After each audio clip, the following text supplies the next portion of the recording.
बहुजन संघाचा उद्देश काही धर्मांतर नव्हता. खरा काय होता? समाजसेवा, लोकसेवा. खरा धर्म ईश्वर अध्यात्म काय आहे सांगणे, धर्मांतर करणे नाही. कारण धर्मांतर करणं म्हणजे काय तीर मारणं नव्हतं. त्यावेळेला एक खुटा सोडायचा, दुसऱ्याला पकडायचं. त्यावेळेचं धर्मांतर काय होतं? सिगरेट सोडायची, राहून होत नाही तर तंबाखू घोटायचा आणि येल पडून सांगायचं सिगरेट सोडली बो, सिगरेट फायदा काय, फक्त धुवच बंद आहे, बाकी तेच देतं सारखं काय, कच्चं का की भाजलं का, बांधण्याला का फरक पडते. आणि म्हणून आमच्या संतांनी धर्मांतराच्या भानगडीत पडले नाही. आमच्या संतांनी खरा नॅचरल धर्म ईश्वर अध्यात्म काय त्याची कोशिश केली. आणि मग या दोन संतांची लढाई आमने सामने आली 13व्या शतीपासून, म्हणजे नामदेवापासून तुकारामापर्यंत. आणि मग हा सत्यच असला तरी बाजूला पडला. कारण जे लोक त्यांचे विचार सत्यच असूनही म्हणलं त्यांची सलवार खुर्ची चालते पण त्याचा अल्लाह चालत नाही, आहे की नाही. म्हणजे लोकांना सुधारवाद चालतो, विचार नाही चालतो. हा बाजूला पडला. आणि मग या दोन संतांची लढाई 400 वर्ष चालली. ही लढाई आपल्याला समजून घ्यायची आहे, त्याला समजून घ्यायचं. त्यांची लढाई बेसिक रूट्स काय, ईश्वर यांनी मानला, ईश्वर यांनी मानला. जगातले लोक ईश्वर मानतात, ईश्वर मानणं काही एवढे वाईट नाही, पण त्याची पद्धती जेव्हा चुकते तेव्हा त्याचं जाणून येतं. यांनी जो ईश्वर मानला ब्राह्मण संतांनी, त्यांनी आपल्या वैदिक फेम मानला. कोणताही पण आग्रह नाही केला अमुकच घ्या तमुकच घ्या, ज्याला जो आवडते तो घ्या, पण कसा घ्या आम्ही सांगतो तसा. म्हणजे ईश्वराला रूप दिले, आकार दिले, शेप दिला, साईज दिला. त्याला म्हटलं आहे सगुण साकार. सगुण साकार. आमच्या संतांनी त्याला विरोध केला. ईश्वर जरूर मानला पण कसा, ईश्वराला रूप नाही, आकार नाही, शेप नाही, साईज नाही. ईश्वर, अरे तुमच्या डोळ्यात 24 घंटे तुमच्या नाकामध्ये जी हवा जाते तुमच्या दोन डोळ्याच्या समोर, ती हवा तुम्ही पाहू शकत नाही. तुम्ही काय ईश्वराला पाहू शकता? ईश्वराला हे जे एनर्जीज आहे तुम्ही अनुभव घेऊ शकता, पाहू शकत नाही. तर त्याने जो ईश्वर मानला, एक शक्ती, निसर्ग जी कोणाला दिसत नाही, म्हणजे त्याच्यासाठी काही करायची गरज नाही, त्याची पूजा करायची गरज नाही, त्याला प्रसन्न करायची गरज नाही. ते आपलं काम करते. तुम्ही फक्त जन्माला घातलं त्याचं सार्थक म्हणून तुम्ही त्याच्या बेटर द्या. त्याला म्हटलंय निर्गुण. ईश्वर कसा मानला? निर्गुण निराकार. हा पहिला ईश्वर मानला, पण रूप नाही, आकार नाही, शेप नाही, साईज काही करायची गरज. दुसरा बेसिक डिफरन्स, ब्राह्मण लोकांनी संतांनी जो ईश्वर मानला समरसता करून, त्यांनी पूजेवर, गॉड ॲट द बिगिनिंग, सुरुवात तुला जेव्हा पुढं बसवलं, पूजेवर आधारित गॉड. आमच्या संतांनी याला विरोध केला. तर ईश्वर डायरेक्ट पूजा पाठ नवस्तिक यात्रा किंवा तपस्या करून भेटणार नाही. ईश्वर कसा मिळेल? शेवटी मिळेल व्हाया, गरीबाच्या सेवेतून व्हाया. डायरेक्ट नाही मिळणार. पूजापाठ केली काही जर दिलं तर व्हाया म्हणजे परोपकार. परोपकार हेच पुण्य, परपीड आहे, पाप आहे संतांनी सांगितलं. आणि जास्त काही नाही, आपल्या संसारात पहिले करा. प्रपंच काय सांगतात? प्रपंच साधुनी परमार्थ करावा, वाचे आठवावा पांडुरंग. काही जास्त करायची गरज नाही. हिमालयात जाऊन जप करायची नाही, नवस हे करून जायचं नाही. हा दुसरा फरक. तिसरा बेसिक डिफरन्स, ब्राह्मण संतांनी जे ईश्वर दिले ते त्यांनी आपल्या धर्मशास्त्रातून पैदा केले. त्याला म्हटलं आहे शास्त्रोक्त देव. एकाही देवाने आईच्या पोटातून जन्म घेतला नाही. सर्व कागदी हिरो. कोणी जमिनीतून पैदा झाला तर कोणी पृथ्वीतून झाला, कोणी काहीतून झाला. आणि ते मेले कसे तुम्हाला सांगत, त्याचे पोट्टे बाटटे कुठायचे अजून नाही का. तर शास्त्रोक्त देव, आमच्या एकाही संतांनी शास्त्रोक्त देवाचा स्वीकार केला नाही. त्याच्या धर्माचा नाही, ते रिजेक्ट केलं जे गोल घुमवणेवाला होता. आणि आमच्या संतांनी सीधं चालण्यासाठी अल्टरनेट व्यवस्था दिली, वारकरी पंथ. बहुजनाचा पंथ जो होता तो वारकरी होता. बाकी जे पंथ होते ते कोणीतरी हा देव नाही चालत तर तो घ्या, तो नाही चालत. पण वारकरी हा गॉडलेस, सीधं चालण्यासाठी, नदीच्या वाहत्या प्रवाहासाठी होता. आणि वारकरी पंथाचे दोन किनारे होते. का हे स्वतः भोगवादी आहे आणि तुम्हाला क्लेश शिकवते. म्हणजे ब्राह्मणामध्ये देव ते पहा, त्याचे फोटो पहा पुजाऱ्याचे, आणि दूध देणेवाला तो चंगा झाला. 9 महिन्याच्या दरबारबाईचे फोटो नाही तेवढे ते पुजाऱ्याचे. तर हे लोक स्वतः भोगवादी आणि तुम्हाला क्लेश शिकवते, असं नाही करा, तसं नाही करा. आणि म्हणून हे दोन्ही किनारच्या दूर राहा. अति भोगवाद आणि अति क्लेश.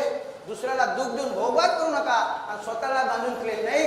नदीतलं पाणी जसं मधात चालते तर पाणी सागरात जाते, सागर पाण्याजवळ येत नाही. तसा ईश्वर तुमच्याजवळ कधी येणार नाही. पण तुम्ही जर या मधात राहत असाल, निसर्गाचा आनंद घेत, तर तुम्ही मनाच्या वेळेला अनंतात विलीन व्हाल. तर म्हणून त्यांनी वारकरी पंथ दिलेला आहे. हा बेसिक डिफरन्स. त्यानंतर चौथा बेसिक डिफरन्स की ब्राह्मण संतांनी द्रव्य भक्तीचा प्रचार केला. दानपुण्य करा, नवस करा, म्हणजे दक्षिणा. त्यांनी घेतलं ते दान आणि तुम्ही घेतली तर भीक. शब्दछला. तुम्ही नाचले तर नाचा, हे नाचले तर बाळ गंधर्व. तुमची पोरगी नाचली तर तमाशा आणि त्याची नाचली तर नृत्य. तुमच्या वस्तीत वाहते तर चमान नाला, थोच नाला तिकडे गेला तर कॅनल रोड मध्ये. ह्या सगळ्या बदमाशा शब्दाच्या ते लोक हमेशा करत असतात. तर द्रव्य भक्ती, आमच्या संतांनी द्रव्य भक्ती रिजेक्ट केली. सांगितलं देवाला काही द्यायची गरज नाही, देवाच्या मध्यस्थी कोणा दलालाची एजंटची त्यांच्या हातून पूजा करायची गरज नाही. तुम्ही जसं लहानसा पोरगा रडून भुकून आपल्या मायबापाला जे पाहिजे ते मागते, शेजारच्या काकाला बोलावून नाही आणत तर मायबाप हे देत नाही, आहे की नाही? तशा प्रकारे तुम्ही आपल्या जो बी तुमचा देव असेल त्याला तुम्ही स्वतः मागा, स्वतः काय करायचं करा, या दलालाची मध्यस्थी नाही. म्हणून आमच्या संतांनी द्रव्य भक्ती रिजेक्ट केली आणि भावभक्तीचा प्रचार केला. भावभक्ती, भावतेचं असे अनेक फरक आहे बहुजन संतात आणि ब्राह्मण संतात. सामान्य लोकांना वाटतं का संत म्हणजे संत, तसं नाही आहे. आसाराम बाबूने संत कोणाला म्हणावं याची भारतात व्याख्या नाही केली. संत म्हणजे जे सर्व सोडून, हे जे षडऋतू म्हणतात, हे सर्व षडऋतूतून मुक्त झालेले असतात ते होते संत. अमेरिकेमध्ये, रशियामध्ये ते कोण होती आपली जिला संत ती उपाधी दिली, त्याच्यासाठी सिनेट बसलं. मार्गेट हलवा काय हा संत तिने म्हणाव की नाही, ज्या माऊलीनं मरेपर्यंत लोकांची सेवा केली तरी पण संत म्हणावं की नाही त्याच्यासाठी सिनेटमध्ये डिसिजन होते. आणि आमच्या याच्यात वगैरे जगातल्या लोकांना मोहल्ल्यात कोणी विचारत नाही, त्याला जगद्गुरू बनवून टाकतात. जगातल्या लोकांना पत्ताच नाही त्याला. डोंगण जाती सूट नाही तर त्याला सर्व काही माशा बसते त्यांना दुसरे लोक बालटीने पाडतात आणि ते महाराज बनवतात. तर अशा प्रकारे भावभक्तीचा प्रचार केला.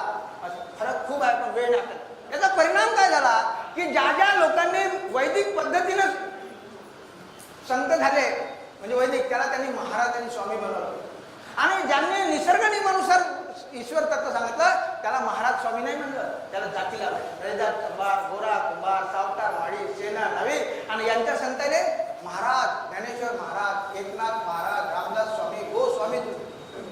जो ज्ञानेश्वर फक्त 20 वर्ष जगला आणि त्यांचा समकालीन 5 वर्ष वयाने मोठा असलेला नामदेव 80 वर्ष जगला, भारतभर फिरला, त्याला शिल्पी म्हटलं. त्या 80 वर्ष जगणाऱ्या माणसाला ज्यांनी पूर्ण पंजाब पासून गुण काढलं त्याला महाराज नाही म्हटलं. उलट यांचा संत सर्व लोकांचा, देशाचा संत. आणि याचा त्याच्या जातीने मानू नये म्हणून त्याच्या नावाने वेगळी जात केली. तुम्ही कोणते शिंपी, नामदेव शिंपी. तसे शिंपी छटाकवर, पण साऱ्या शिंप्यांनी त्याला मानू नये म्हणून त्याच्या नावाने एक जात. माळी समाजाचा महान संत ज्ञानेश्वरापेक्षा मोठा त्याच्या बापाच्या वयाचा सावता माळी, पंढरपूर जवळ असून कधी पंढरपूरला गेला नाही. म्हणे मी परोपकारामध्ये ईश्वर पाहतो, कांदा म्हणा भाजी माझी, मला पंड्याच्या हातात मुंक द्यायची गरज नाही. त्या माणसाचा खून केला म्हणे तो देवाजवळ जात नाही तर देवच त्याच्याजवळ आला म्हणे, हनुमानासारखं पोट फाडला. चुकीच्या कथा. 45 वर्षी त्या माणसाचा खून झाला.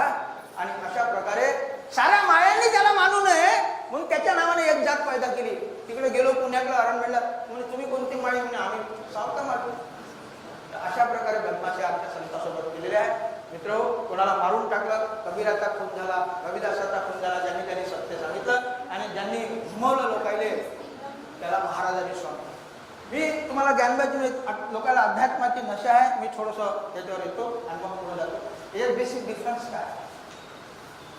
तर काही लोकांना खूप नशा आहे, जशी दारूची नशा परवडली ते रोज उतरते म्हणून लोकांना रोज प्या लागते. पण हे नशा अशी आहे विचाराची, एकदा चढली का उतरत नाही आणि त्याच्यात बरबाद करते. नशा 2 प्रकारची असते, विचाराची नशा, पदार्थाची नशा.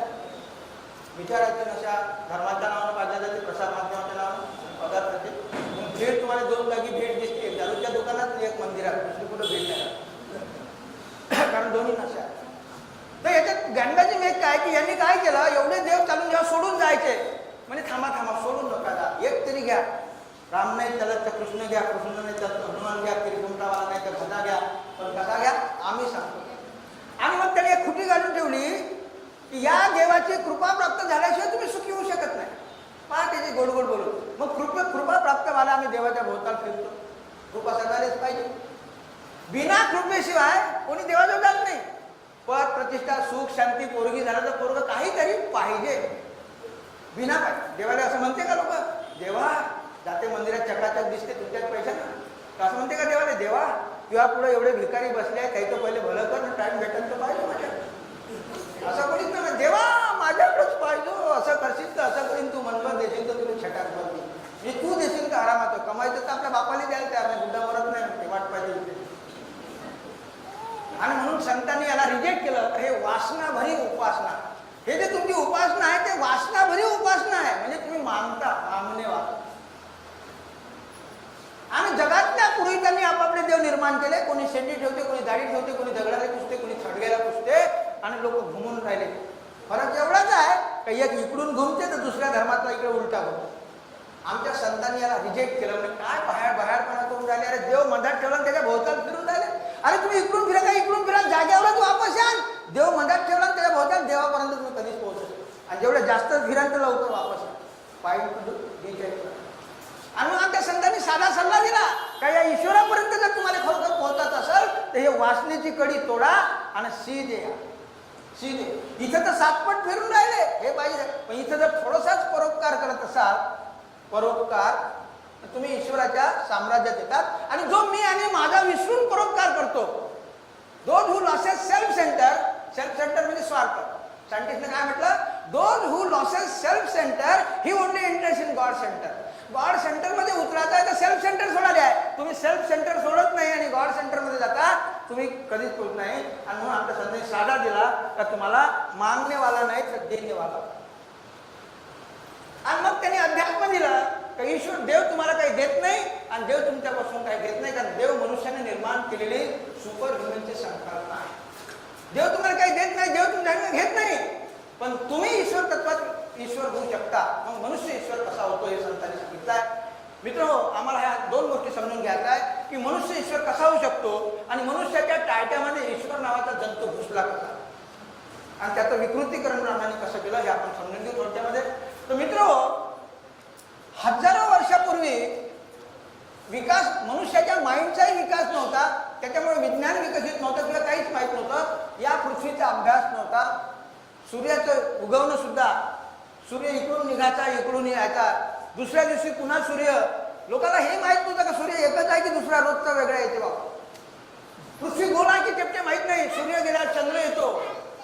अचानक आकाशामध्ये ढग यायचे, विजा, पाऊस, नदीला पूर यायचा, लोक वाहून मरत जायचे. लोकांना भयान वाटायचं का हे कोणीतरी शक्ती आहे, हे सर्व निर्माण करत आहे. त्याचा अभ्यास त्याला नव्हता.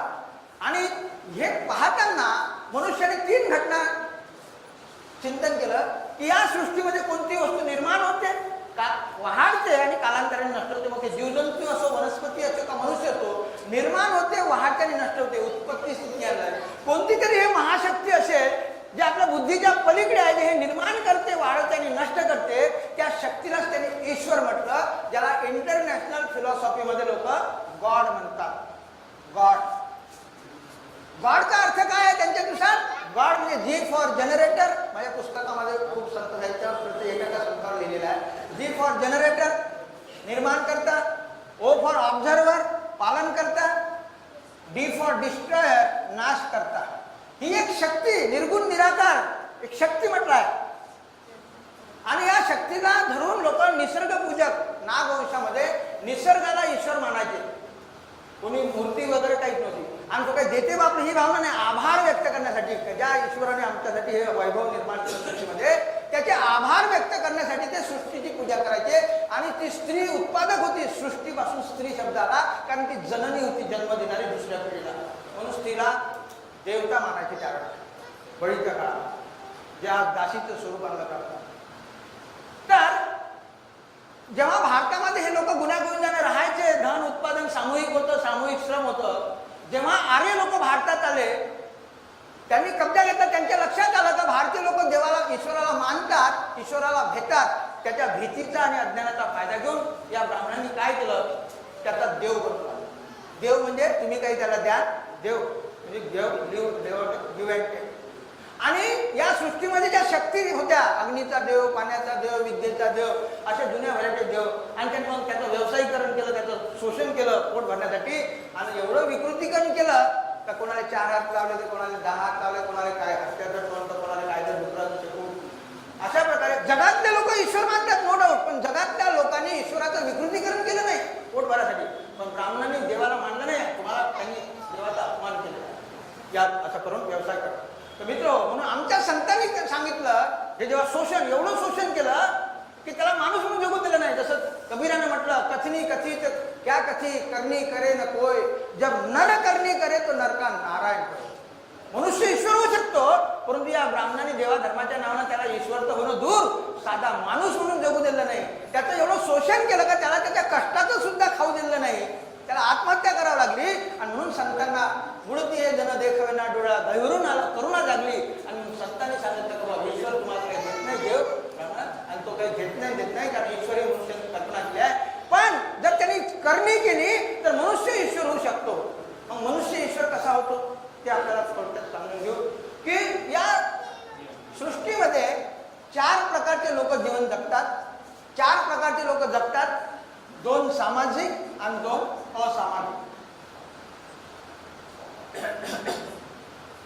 सर्वात वाईट प्रकार हा सामाजिकला असतो, जे लोक दुसऱ्याला दुःख देऊन जगतात.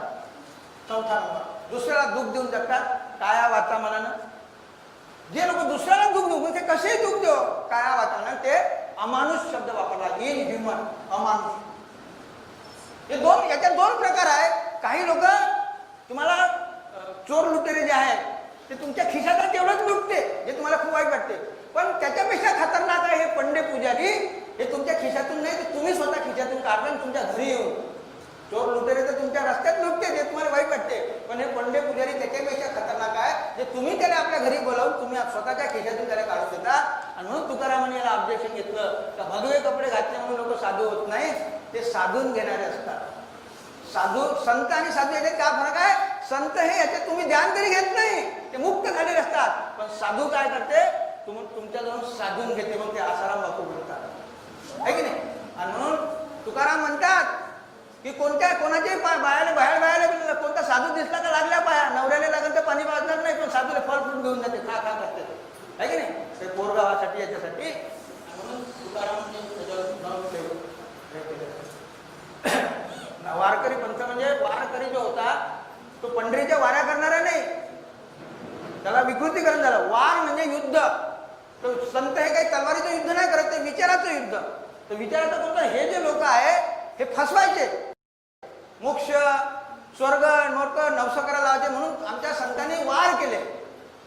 नाही देवापाशी मोक्षाचे गाठोडे आणून निराळे, तीर्थी धोंडा पाणी देव रोकडा सज्जनी. हे तुकारामाने वार केले. तुकारामाने वार केला, नवस नाही केले पाहिजे म्हणून. की 900 कन्या पुत्र होती तर का करणे लागे पती. 900 जर बाहेर पोरं झाले असले तर नवरे करायची गरज काय. तुकारामाने त्या काळात सांगितलं. आज PhD झालेले ते पसनी पडत नाही, कारण ते PhD जरी झाले तरी त्यांचं माइंड डॅमेज झालेलं आहे. तुकाराम गाडगे बाबा हे निरक्षर होते, पण त्यांचं माइंड साधूच होतं. असो, तर जे दुसऱ्याला दुःख देऊन जगतात ते अमानुष हा सर्वात वाईट प्रकार.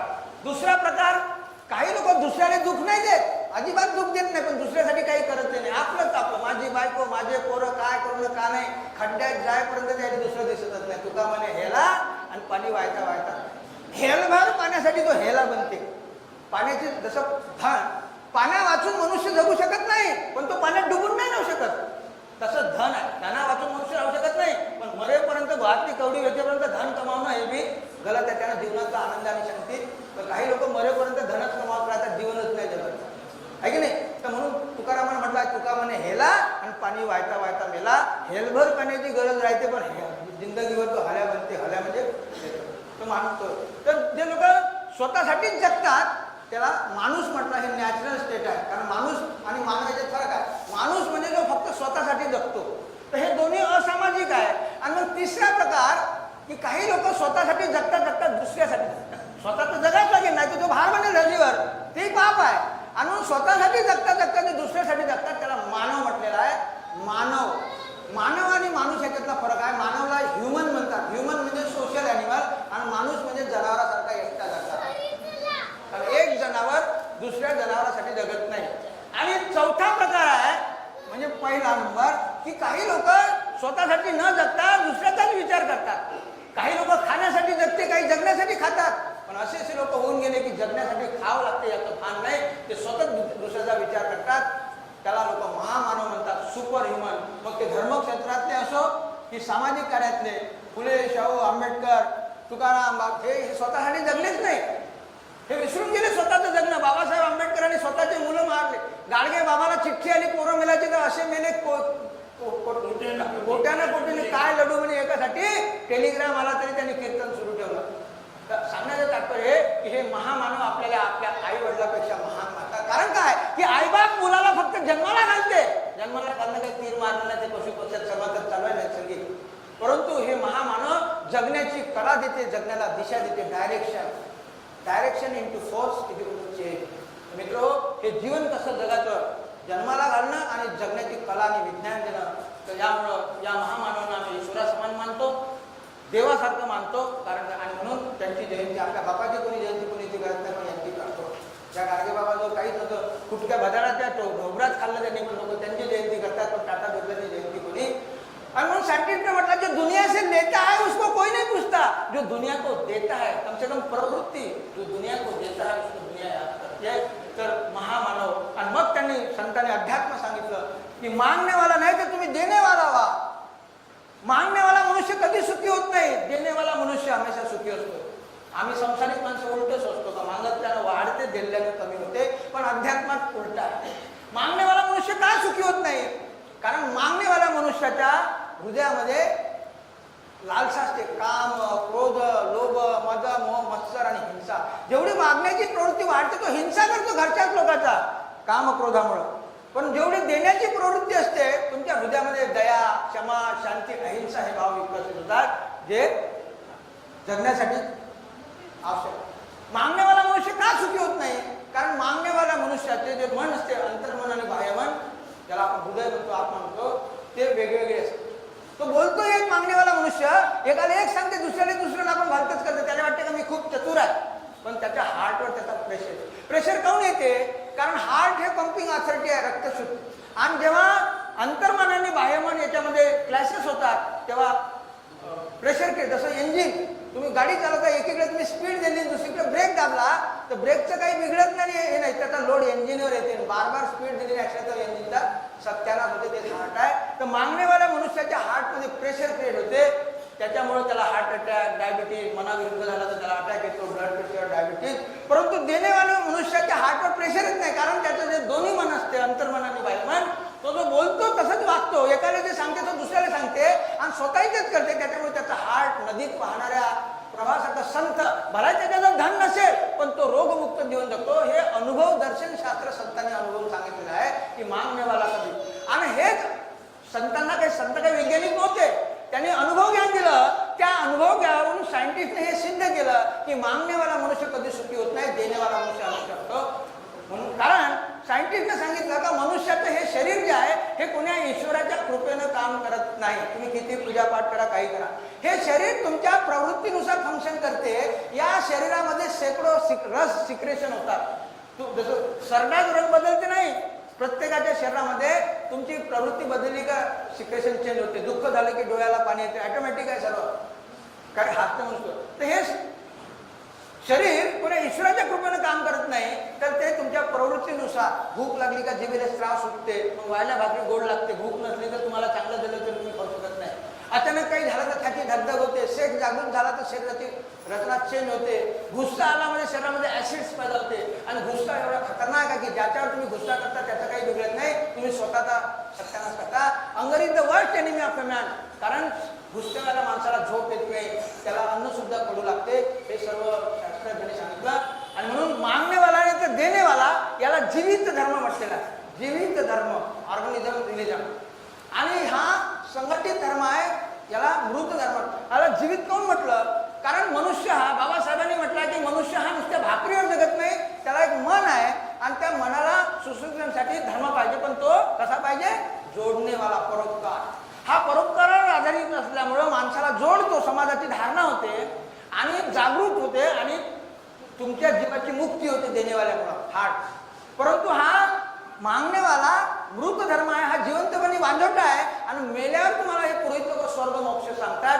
हा संघटित धर्म आहे, हा जीवित धर्म आहे. परंतु हे धूर्त लोक या जीवित धर्माला मारून टाकतात, संतांना मारतात, त्यांचं साहित्य गायब करते आणि आपल्या धर्मावर करोडो रुपये खर्च करतात. तर हे बेहोश ठेवून हे काय करते, तुम्हाला बेहोश ठेवते. क्या लेके आया था, क्या लेके जाएगा. कोण कोणाला सांगते, ज्यांनी करोडो रुपयाची माया जमवली ते यायला सांगते. ज्याने 2 टाइमचं जेवण भेटत नाही ते यायला नाही सांगत का तू जाणार आहे का म्हणून यायला सांगते. कशासाठी? का तुम्ही दारिद्र्यात समाधान मानून घ्या. समाधान मानणं वाईट नाही, पण दारिद्र्यात समाधान मानणं हे बिमार अवस्था आहे. तुम्हाला सांगतात हे लोक प्रवचनामध्ये आपलं पांघरून पाहून पाय पसरा. तत्वज्ञान चांगलं वाटते पण गलत आहे. पांघरून पाहून पाय पसरा नाही. सांगितलं म्हटलं का तुमचे पाय जेवढे लंबे करायचे तेवढं पांघरून पैदा करा, दुसऱ्याचा कापू नका. पण हे धूर्त लोक जे तुम्हाला सांगते हे तुमचं पांघरून कापून थप्प्या लावून राहिले आणि तुम्ही आखून आखून बिमार अवस्थेत. पायावर घेतलं तर तोंड उघडन, तोंडावर घेतलं तर पाय उघडेल. हे सर्व साधित देवा धर्माला त्यांनी ढाल बनवली. त्यांनीच निर्माण केलेल्या ईश्वराला त्यांनी आपल्या अंगरक्षक बनवले. धर्मग्रंथाला त्यांनी हे बनवलं आणि ते मालक झाल्याने तुम्हाला हमाल बनवलेला आहे. आणि म्हणून याच्या विरोधामध्ये आमच्या महापुरुषांनी संतांनी संघर्ष केला आहे. तुम्हाला देव मानू नका किंवा त्याचा विरोध महात्मा फुलेंनीही केला नाही, बाबासाहेबांनीही केला नाही. फक्त त्याच्या मागे जे शोषण आहे, आज धर्म हे शोषणाचा अड्डा झालेला आहे, हे सांगण्यासाठी त्यांचा विरोध होता. पण ब्राह्मणांनी त्यांच्याकडे तुम्ही जाऊच नाही म्हणून त्यांना नास्तिक, देशद्रोही असं तसं इंग्रजीचा हस्तकाच्या शब्दामध्ये विनवलं. हो तर असे अनेक हे आहेत, खूप काही आहे. आणि जेव्हा हा धर्म, हा मृत धर्म, संघटित धर्म जेव्हा रस्त्यावर येतो त्याचा परिणाम, याचं राजनीतीकरण जेव्हा होते तेव्हा त्याचा परिणाम अनिती, शहराचार, भ्रष्टाचार, त्याचा परिणाम रोगराई, झोपडपट्टी, लोकसंख्या वाढ, वेश्यावृत्ती, गुंड प्रवृत्ती जे आज आम्ही पाहून राहिलो. गोयापेठ, बबुलका, आम का असेल. आज जे आम्हाला जागोजागी चित्र दिसून राहिलं, आम्ही फक्त प्रतिक्रिया देतो, गलत गलत हो रहा, गलत हो रहा, गलत हो रहा. पण आम्हाला त्याचे अंधाराला पिटून, महात्मा फुले म्हणतात की अंधाराला पिटून अंधार जात नाही तर तिथं उजीर आणावं लागते. आणि जर उजीर आणला तर अंधाराला पिटण्याची जगत नाही, आपोआप तो अंधार गायब होतो. या देशातले धूर्त लोक अंधाराला पिटण्याचे नाटकं करून राहिले, परिणामाला भडकून राहिले. आणि अज्ञानी माणसाला वाटते का आता अंधार जाते ना, आता उजीर येते. पिढ्याने पिढ्या बर्बाद झाल्या आमच्या, पण आमच्या जीवनातला अंधार गेला नाही आणि उजीर आला नाही. तर आज जे विषमतेचे रूट्स, गलत हो रहा, गलत खूप आला, हे विषमतावाद जे दिसत आहे याला जिम्मेदार आहे roots. No root no fruit. तर आज जे विषमतावादाचे आहे ते फूल पत्ती तोडून काही फायदा नाही. फूलों की जान जड़ में है, अगर जड़ जिंदा है तो फूल आएंगे. शेतकऱ्याची मुलं तुम्हाला माहित आहे पत्त्या पत्त्या तोडला तर पुन्हा येते. आणि म्हणून महात्मा फुले म्हणतात या विषमतावादाला जर समतावादात ट्रान्सफर करायचं असेल हे रूट्स बदला. हे जे विषमतेचे रूट्स आहे, RSS म्हणजे राष्ट्रीय सरसंघ नाही, रेशियल सुपेरिटी सिस्टम, ते इंग्रजी नाव आहे. वंश वर्चस्व व्यवस्था, ही व्यवस्था ब्राह्मण क्षेत्र वंश रेशियल सुपेरिटी सिस्टम. ते तुम्हाला डुप्लिकेट बेवकूफ बनवण्यासाठी त्यांनी नाव होतं. राष्ट्रीय स्वयंवर आलं तर त्याचा लॉंग फॉर्म RSS नाही, असं रेशियल सुपेरिटी सिस्टम. तर हे रूट्स तुम्हाला चेंज करावं लागेल. आणि त्याचं सत्यशोधक विचाराचे, सत्य आणि सत्ता चांगल्या लोकांच्या हाती आणा. आज असत्य पसरवणाऱ्या लोकांच्या हाती सत्ता. सत्ता हे वाहन असते, पैदल वेळ लागते, येते ना लवकर. आणि म्हणून तुम्ही सत्य लोकांपर्यंत पोहोचण्यासाठी सत्ता आपल्या हाती घ्या. आणि त्यासाठी ब्राह्मणाचे चमचे दलाल भडवे न बनता सत्यशोधक व्हा. तुम्ही भडवे दलाल बनून तुम्ही व्यक्तिगत स्वतःचं भलं करू शकता, पण तुम्ही आपल्या समाज आणि देशासाठी काहीच करू शकत नाही. जर तुम्हाला या समाज आणि देशाला बनवायचं असेल तर या देशावर आणि देशाच्या माणसावर प्रेम करावं लागेल. पर्टिक्युलरली त्यांच्यावर ज्यांच्या श्रमावर आपण, ज्यांच्या रक्तावर आपण जिवंत आहोत. आणि त्यांना जर तुम्ही दैवकर्मावर सोडत असाल तर ब्राह्मणाचा तुमच्यात काय फरक. बाबासाहेबांनी हेच म्हटलं का, मैं ऐसे हर एक आदमी को देशद्रोही मानता हूँ. I hold every man as a traitor who have been educated from the money incurred by poor of this country and did not pay to them. मैं ऐसे हर एक आदमी को देशद्रोही मानता हूँ जो इस देश के गरीब जनता के श्रम के ऊपर जिंदा है, लेकिन उनके तरफ उनके सुधार के लिए जरा भी ध्यान नहीं देते. असे देशद्रोही लोक, ब्राह्मणाला त्यांनी देशद्रोही म्हटलेलं आहे. आणि तुम्ही जर त्यांचे अनुयायी बनत असाल तर तुमच्या त्याच्यात काही फरक राहणार नाही. आणि म्हणून महात्मा फुल्यांनी सांगितलं का कोणत्याही देशाची अर्थव्यवस्था ही समाज व्यवस्थेद्वारे निर्देशित होत असते. आणि त्या देशाची समाज व्यवस्था हे धर्म व्यवस्थेद्वारे संचालित केल्या जाते. आणि म्हणून महात्मा फुले म्हणतात की भारताची समस्या गरिबी नाही, गुलामी आहे. की राजकीय गुलामगिरीपेक्षा सामाजिक आणि धार्मिक गुलामगिरी जास्त खतरनाक आहे. आणि जोपर्यंत भारताचा माणूस ब्राह्मणाच्या धार्मिक गुलामगिरीतून मुक्त होणार नाही तो आपल्या मुलाबाळाच्या अधिकारासाठी एका कॉमन प्लॅटफॉर्मवर एक येणार नाही. आणि त्यासाठी महात्मा बाबासाहेबांनी सुद्धा फार प्रयास केले मित्र. आणि ही लढाई आपण संतांच्या ह्याच्यावर बोलत होतो, बाबासाहेबांवर आलो नाही. आणि संतांनी नामदेवापासून तुकारामांनी 40 वर्ष हा संघर्ष केला. बुडती हे जल देखविना डोळा मोहनी कळा आहे. तुकारामांनी अंत स्वर काढला तर मी माझ्या देशामध्ये का पाहतो की राजे लोक मौज करून राहिले आणि कारभारी जनतेचं शोषण करत आहेत. कारण तुकारामाच्या काळामध्ये राजे बाहेरचे होते, निजाम, आदिल, तुर्की, मुघल, आणि त्याचे कारभारी ब्राह्मण होते. आणि हा ब्राह्मण असा प्राणी आहे की तो देश दुसऱ्याला देऊन टाकते, त्याचे मॅनेजर दिवाणी स्वतः, आणि मग दोन्ही मिळून खालच्या लोकांना गुलाम बनवतात. आणि त्यावेळेला एवढं शोषण होतं की राजा 10 पैसे कर लावायचा, राजाचा ढाक दाखवून ब्राह्मण डबल वसूल करायचे. नापिकी दुष्काळीमुळे जेव्हा गरीब देऊ शकत नव्हते तर त्यांना यातना द्यायचे, कपडे काढून नांगराला झुंपायचे, तेल्या कोणत्या शेतकऱ्याला खालून मिरचीची धुणी द्यायचे, त्यांच्या बायांना उरावर बसवायचे, त्यांना पळून न्यायचे आपल्या राजाला खुश करायला. आणि हे जेव्हा तुकारामाने पाहिलं, तुकारामाला वाटलं माझ्या देशात काय पाहतो की राजे मोस करून राहिले, आणि त्यांचा कोणीतरी या आपल्या समाजाला वाचवा, ज्याचा समाज जिवंत आहे. तेव्हा बहादूर शिवाजी बालक, मोठे माणसाला तर काही नाही झटक, ऐकते ना झटकून जाते, काही कीर्तन ऐकले, पण बालक मनावर त्याचा परिणाम होतो. शिवाजीला वाटलं का आपण हे शोषण थांबवलं पाहिजे, आणि शिवाजीने हाती तलवार घेतली.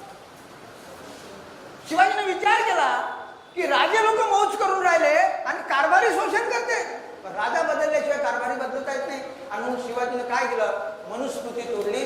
शूद्राच्या हाती तलवार पकडण्याचा अधिकार नव्हता. शिवाजी हा पहिला राजा अशोकानंतर की ज्याने 18 पगड जातीचे रामोशी, धनगर, मेहतर, बलदंड लोकाला त्याच्या हाती तलवार दिली आणि स्वतःचं एक सैन्य लष्कर तयार करून जुलूमशाहीच्या विरोधामध्ये बंड केलं. आणि श्रीमंत जुलमी लोकांना लुटून शिवाजीने गरीब जनतेला वाटणं सुरू केलं. शिवाजीचा हा प्रामाणिकपणा पाहता पाहता चांगल्या घरचे लोक शिवाजीच्या सैन्यात सामील झाले, आणि शिवाजीने त्यांच्या मदतीनं 28 वर्ष एक महान साम्राज्य निर्माण केलं. इतकं मोठं साम्राज्य की म्हैसूर कर्नाटकापासून तर सुरतपर्यंत झेंडे झाडले. दिल्ली आणि आग्र्याचे सुलतान शिवाजीच्या नावानं थरथर कापत होते. आणि एवढं सुंदर राज्य निर्माण केल्यावर आपण आपल्या शेतकऱ्यासाठी, रयतेसाठी काहीतरी करावं म्हणून त्यांनी कायदे बनवणं सुरू केले. प्रमाण की शेतकऱ्याच्या परमिशन शिवाय भाजीच्या देठाला कोणी हात लावणार नाही, मला असं राज्य निर्माण करायचं आहे. तेव्हा ब्राह्मणाने ऑब्जेक्शन घेतलं, आणि ब्राह्मण सांगितलं का शिवाजी तुम्ही आमचे राजे नाही, तुम्ही आमचे राजे नाही, तुमचा राज्याभिषेक झाला नाही, आम्ही तुमचे कायदे मानणार नाही. शिवाजीला वाटलं बाबा आपण आपल्याला राज्याभिषेक नाही झाला म्हणून ब्राह्मण मुजुरी करतात, आपला राज्याभिषेक झाला पाहिजे. म्हणून 28 वर्ष, ज्या शिवाजीने 28 वर्ष राज्याभिषेकाचं स्वप्न पाहिलं नाही, पण जेव्हा ब्राह्मणांनी चॅलेंज केलं त्यांनी राज्याभिषेकाचा दावा पेश केला.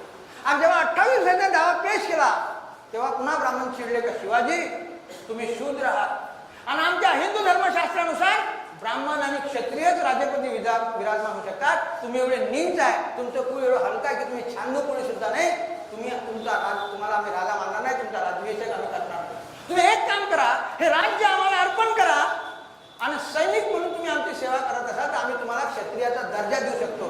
जसे आता मंत्री बनवते पण पावर काहीच नाही.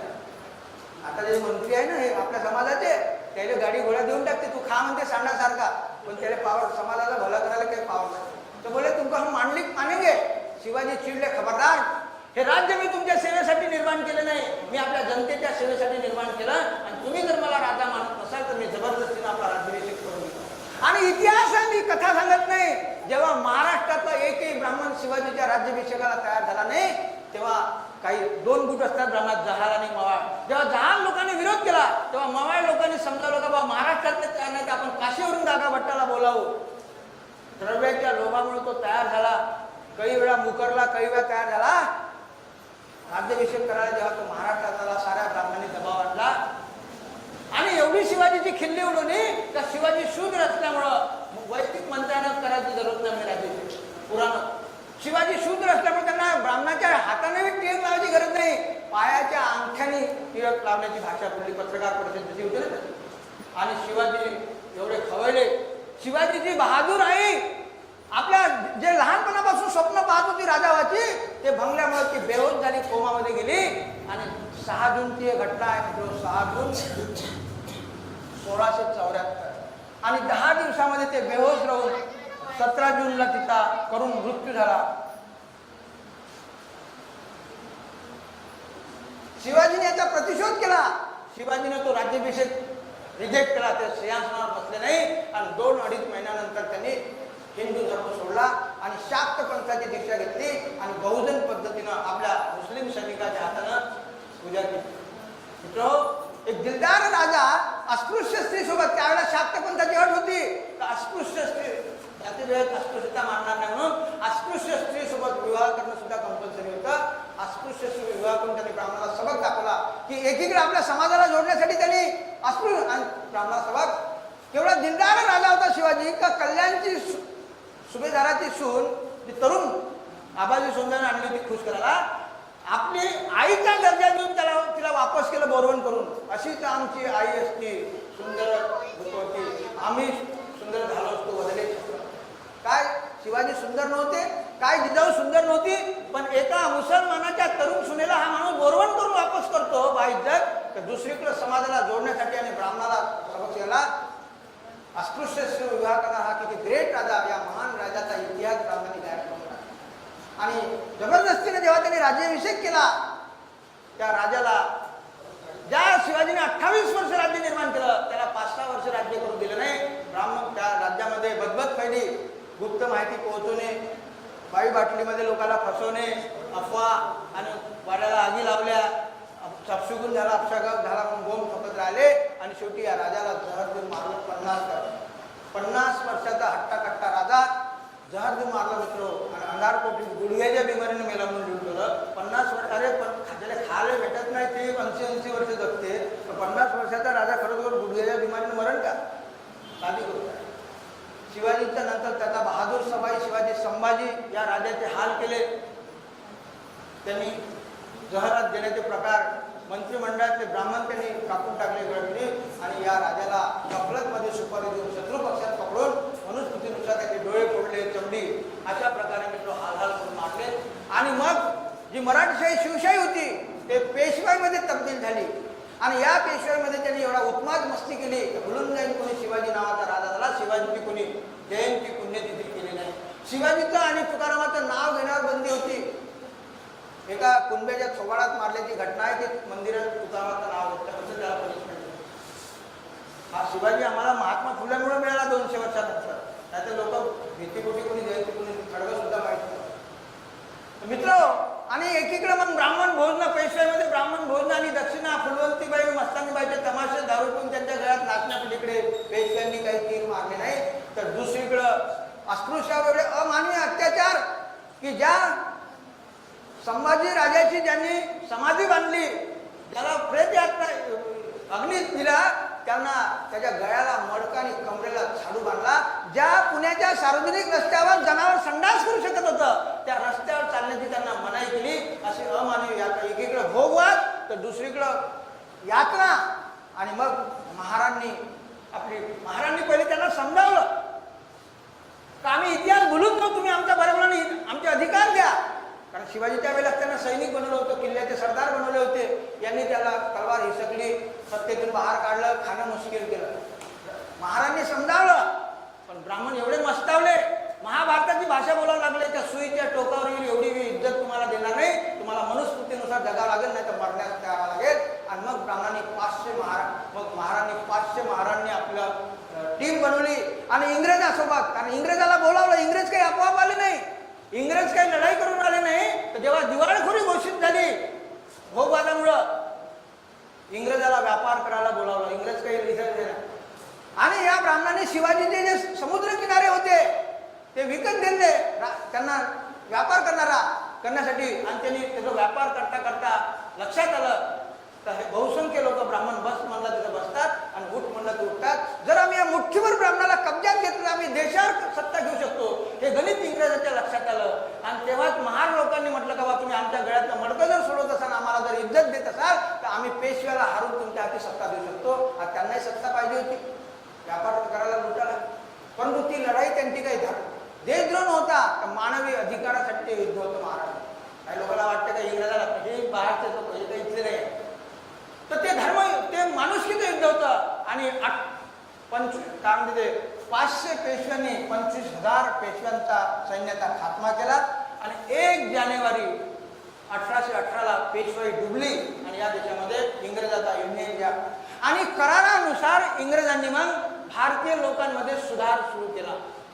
काय सुधार केला तर त्यांनी मिशनऱ्या म्हणा किंवा त्यांचं बी म्हटलं की त्यांचाही धर्मप्रचार चालू होता, पण त्यांनी करारानुसार जमीन. एवढंच नाही तर त्यांनी हॉस्पिटल्स बनवणं सुरू केले.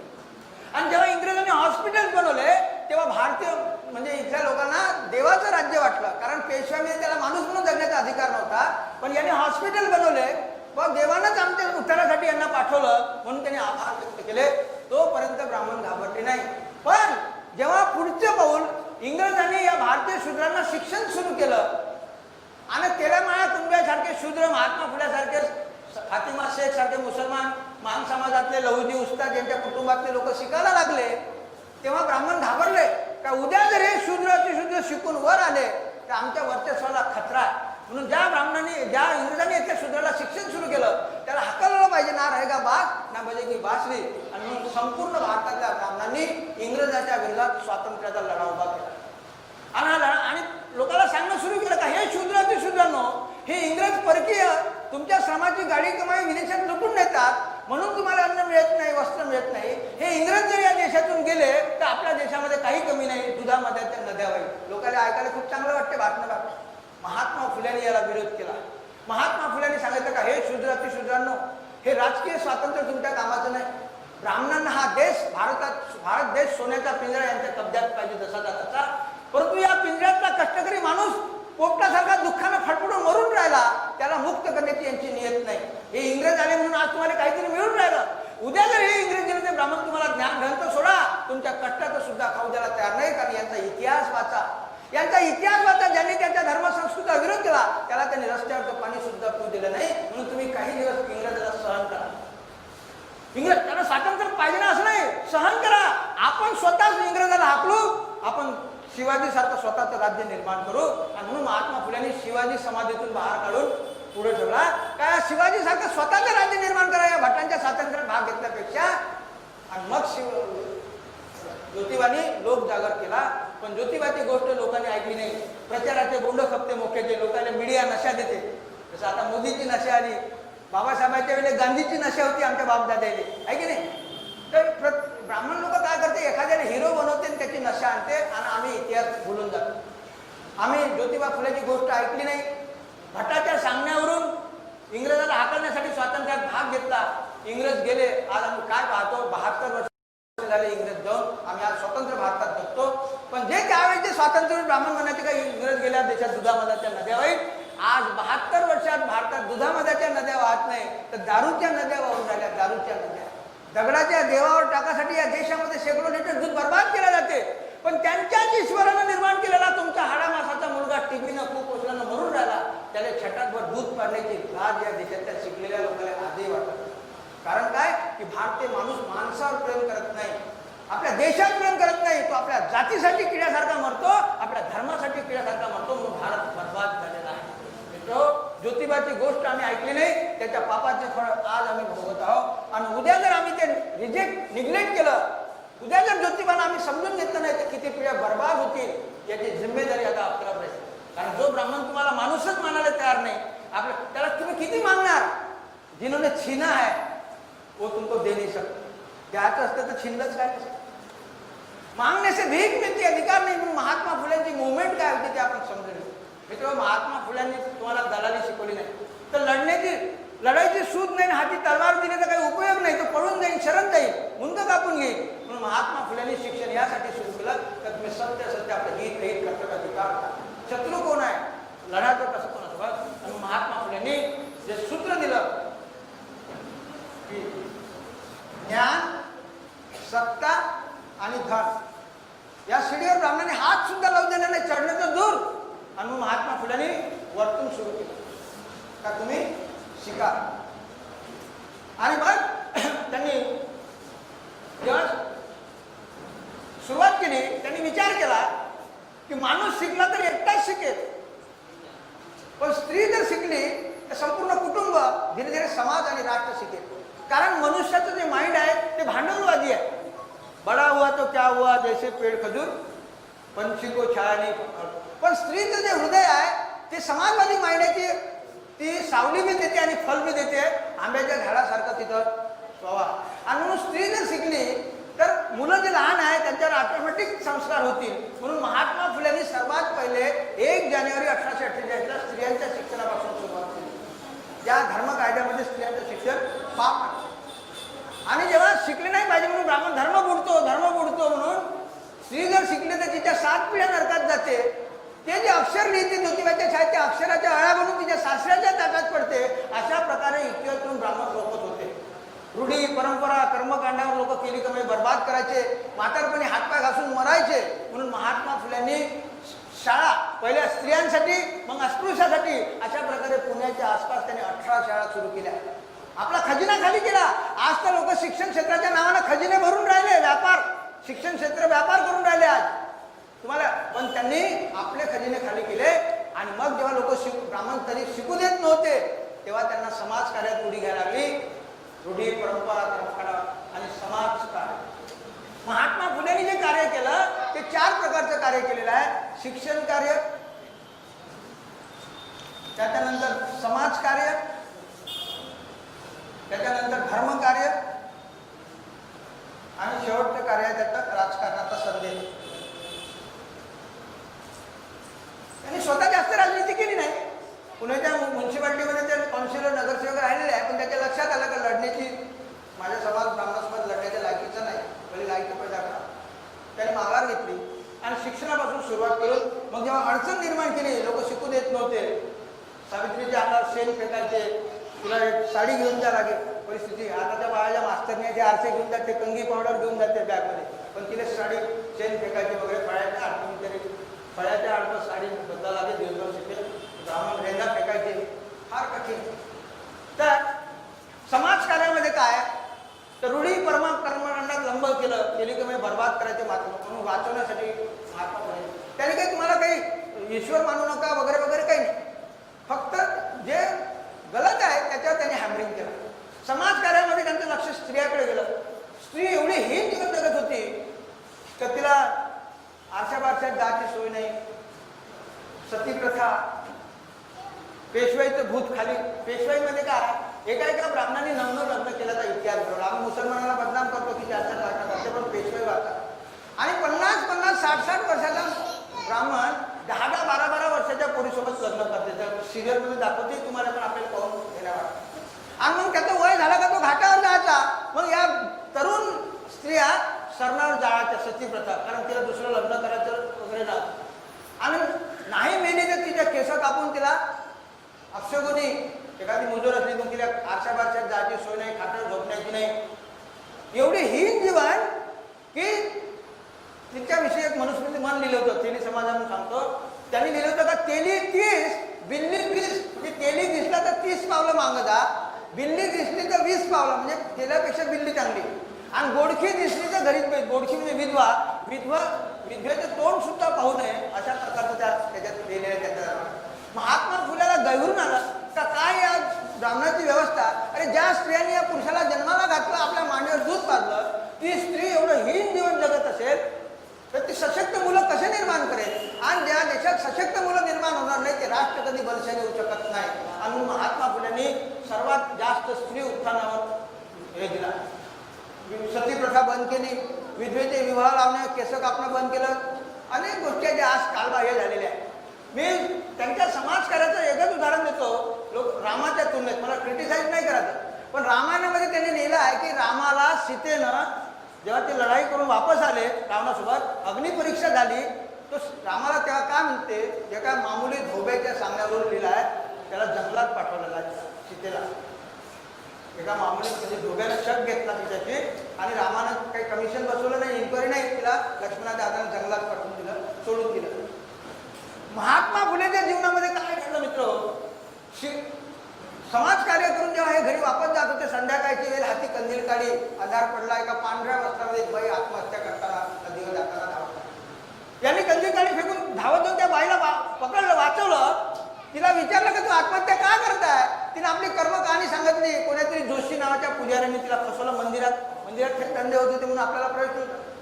आता माणूस तर सुटला, निसर्गाने तिला फसवलं, तिला गर्भावर आला, तिला मरण्याशिवाय पर्याय नाही. कारण एक विधवा ज्योतिबाने तिला समजावलं, आपल्या घरी नेलं, आपल्या पत्नीला समजावलं, तिचं बाळंतपण केलं. जो मुलगा झाला त्याला दत्तक घेतलं, आपलं नाव इस्टेट दिलं, त्याला डॉक्टर बनवलं. तो ज्योतिबा लोकांना माहीत नाही. पण ज्या रामाने स्वतःच्या पत्नीला गर्भवती असताना, आरामाची जरूरत असताना एका मामुली धोब्याच्या सांगण्यावरून जंगलात पाठवलं, तो राम ब्राह्मणाने लोकांच्या हृदयामध्ये देऊन बसला. काय त्या रामाला धोब्याला समजून सांगण्यासाठी दुसरा उपाय नव्हता. देव माणूस होता ना, धोबी काय चीज होती. पुन्हा अग्निपरीक्षा करता आली होती. पैसे नसते तर चंदा मागतात. पुन्हा तो सीतेला काय म्हणतो की हे सीते, मी हे रावणासोबत लढाई तुझ्यासाठी केली नाही, तर माझ्या कुळाच्या प्रतिष्ठेसाठी केलेली. म्हणजे या रामाला आपल्या बायकोपेक्षा कुळाची प्रतिष्ठा जास्त आहे. आणि असा राम लोकांच्या माथी मारण्यासाठी ब्राह्मण सांगतात रामासारखा नवरा पाहिजे, मर्यादा पुरुषोत्तम, तर रामनवमीच्या दिवशी उपवास करा. माझा दावा देतो का ज्या दिवशी भारतीय स्त्रियांना महात्मा फुलेची करुणा कळेल, त्या दिवशी रामाच्या पुढे उभं राहायला तिला लाज वाटेल. तो दिवस स्त्रियांच्या मुक्तीचा दिवस असेल. जिसके बच्चे नालायक होते उसके बाप की कोई इज्जत नहीं करता. आम्ही नालायक म्हणून आमच्या बापाची भेट घेतो. मित्र, महात्मा फुलेंच्या समाज कार्यानंतर त्यांचं धर्मकार्य आम्हाला यासाठी की महात्मा फुले तुमच्या देवाधर्माच्या विरोधात नव्हते, पण ब्राह्मणांनी नास्तिक निर्धर्मी इंग्रजा हस्तात म्हणून गेले नाही पाहिजे. पण महात्मा फुलेंनी काय सुंदर धर्म दिला. महात्मा फुलेंनी शिवाय नाही दिल्या, प्रश्न केला. हे भट्ट्या हे ब्राह्मणांना Mahatma Phule with due respect विचारलं की निर्मिक शब्द वापरला त्यांनी. ज्या आपण निर्मिकाचा धर्म सत्य आहे एक, भांडणे अनेक कशासाठी, आणि ईश्वराने जर एक पृथ्वी केली धर्म अनेक कशासाठी. भाई ईश्वराने जर एक पृथ्वी केली तर अनेक धर्म कसा निर्माण केला तुम्हाला हे करायला. महात्मा फुलेंनी प्रश्न केला. तुम्ही म्हणता का हे ब्रह्मबुद्धांनो, तुम्ही म्हणता की ब्रह्माने सृष्टी निर्माण केली, मग सृष्टी म्हणजे काय? लॉजिक समजून घ्या. सृष्टी म्हणजे काय? चंद्र, सूर्य, तारे, पृथ्वी याला सृष्टी म्हणता ना. आम्हाला एवढा अभ्यास नाही आहे, पण भूगोल शिकल्यामुळे पृथ्वीचा अभ्यास आहे. मग या पृथ्वीवर अमेरिका, रशिया, चायना, जापान सारखे अनेक देश आहे, पण तुमचा ब्रह्मा तिकडे गेलाच नाही. निवडपाला येतात ओव्हरटाईम करून राहिला. अमेरिकेच्या लोकांना हे सर्व माहीतच नाही. जापानच्या महिला त्याने शारदा सरस्वती माहीत नाही, त्या 100% शिकून राहिल्या. आणि तुम्ही मी स्त्रियांना शिकवतो तर तुम्ही शाळेत येऊ देत नाही. आता तरी हे हलकटगिरी सोडा, पण ब्राह्मण एवढे हलकट आहे का ते कधी सुधारले. म्हणून बाबासाहेबांनी लिहून ठेवलं का ब्राह्मण हा कधी न सुधारणारा प्राणी आहे, त्याला सुधारण्याच्या भानगडीत करू नका. सुधारत नसेल तर तुम्ही आपल्या लोकांना सुधारा. तर मित्र, कारण त्याचं पोट आहे, तो सुधारणार नाही. तो अनेक जगामध्ये जे विषमता होता राष्ट्रहितासाठी जगातल्या लोकांनी आपला हेका सोडला, सुपेरिटी. ब्राह्मण कधी सुपेरिटी सोडून तुमच्या बरोबर होता तयार नाही.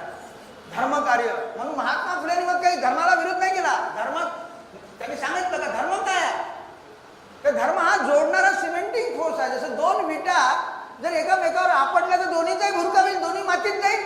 पण त्या विटाला जर जोडलं तर एक भिंत आणि एक मकान बनेल.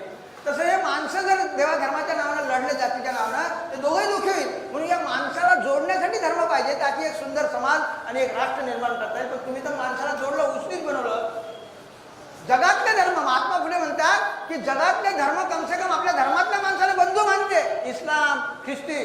पण ब्राह्मणाचा हिंदू धर्म जो आहे तो असा आहे की तो आपल्याच धर्मातल्या माणसाला समान मानत नाही, उष्णीत मानतो. तो धर्म नाही, ते समाज व्यवस्था आहे. आणि महात्मा फुलेंनी धर्म हा सामाजिक सार्वजनिक पाहिजे.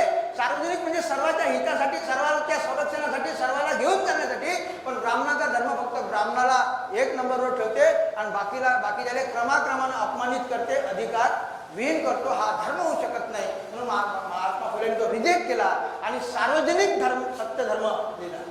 धर्म हा काय आहे तर कोणास न पिढी कमावले खाई, सर्व सुख दे आनंदाचा खरी हीच नीती मानवाचा धर्म, बाकीचे अधर्म दोषी. आपली उन्नती साध्य करून दुसऱ्याच्या उन्नतीला सहाय्यभूत होणे हा खरा धर्म. आणि हे जो करतो त्याला धार्मिक म्हणावं. मंदिरात जाऊन तीनमणे हलवणे आणि मोठे मोठे गंध लावणे, पाण्यात डुबक्या मारणारा मनुष्य धार्मिक होऊ शकत नाही. तो आपले पाप धुण्यासाठी जातो, ताकी दुसऱ्या वर्षी पुन्हा फ्रेश झाला पाहिजे पाप करायला. दरवर्षी जाते ना, मागच्या वर्षीचे पाप माफ, दुसऱ्या वर्षी पुन्हा सर्व.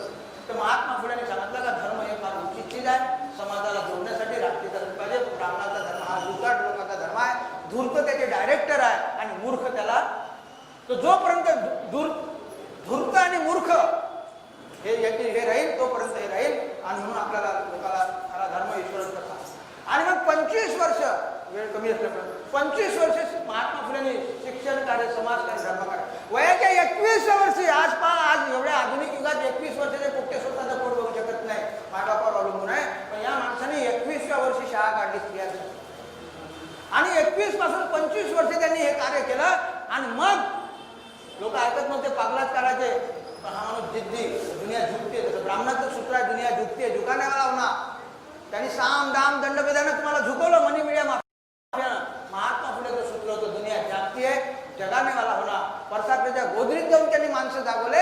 आणि 25 वर्षानंतर जेव्हा त्यांना लोक मिळाले, जाती आणि धर्माच्या बाहेर समाजावर देशावर प्रेम करणारे लोक जेव्हा मिळाले, तेव्हा त्यांच्या भरोश्यावर त्यांनी मग 25 वर्षानंतर शिवाजी महाराजांच्या दुसऱ्या राज्याभिषेकाच्या दिवशी सत्यशोधक समाजाची स्थापना केली. 24 सप्टेंबर. कोणता दिवस? शिवाजी महाराजांनी जेव्हा आपला राज्याभिषेक केला होता, 24 सप्टेंबर. शिवाजी महाराजांनी ब्राह्मणाच्या राजकीय गुलामगिरीतून मुक्त होण्यासाठी तो राज्याभिषेक केला. तर महात्मा फुलेने सामाजिक आणि धार्मिक गुलामगिरीतून मुक्त होण्यासाठी राज्याभिषेक केला 1873. आणि मग त्यांनी भारतीय लोकांना 3 गोष्टी सांगितल्या. सत्यशोधक ब्राह्मण तुमचा उद्धार कधी करणार नाही. पहिली गोष्ट, कारण त्याचा धर्म सांगते, ज्या धर्माला तुम्ही उराळून नाचून राहिले त्याच्या वाचा.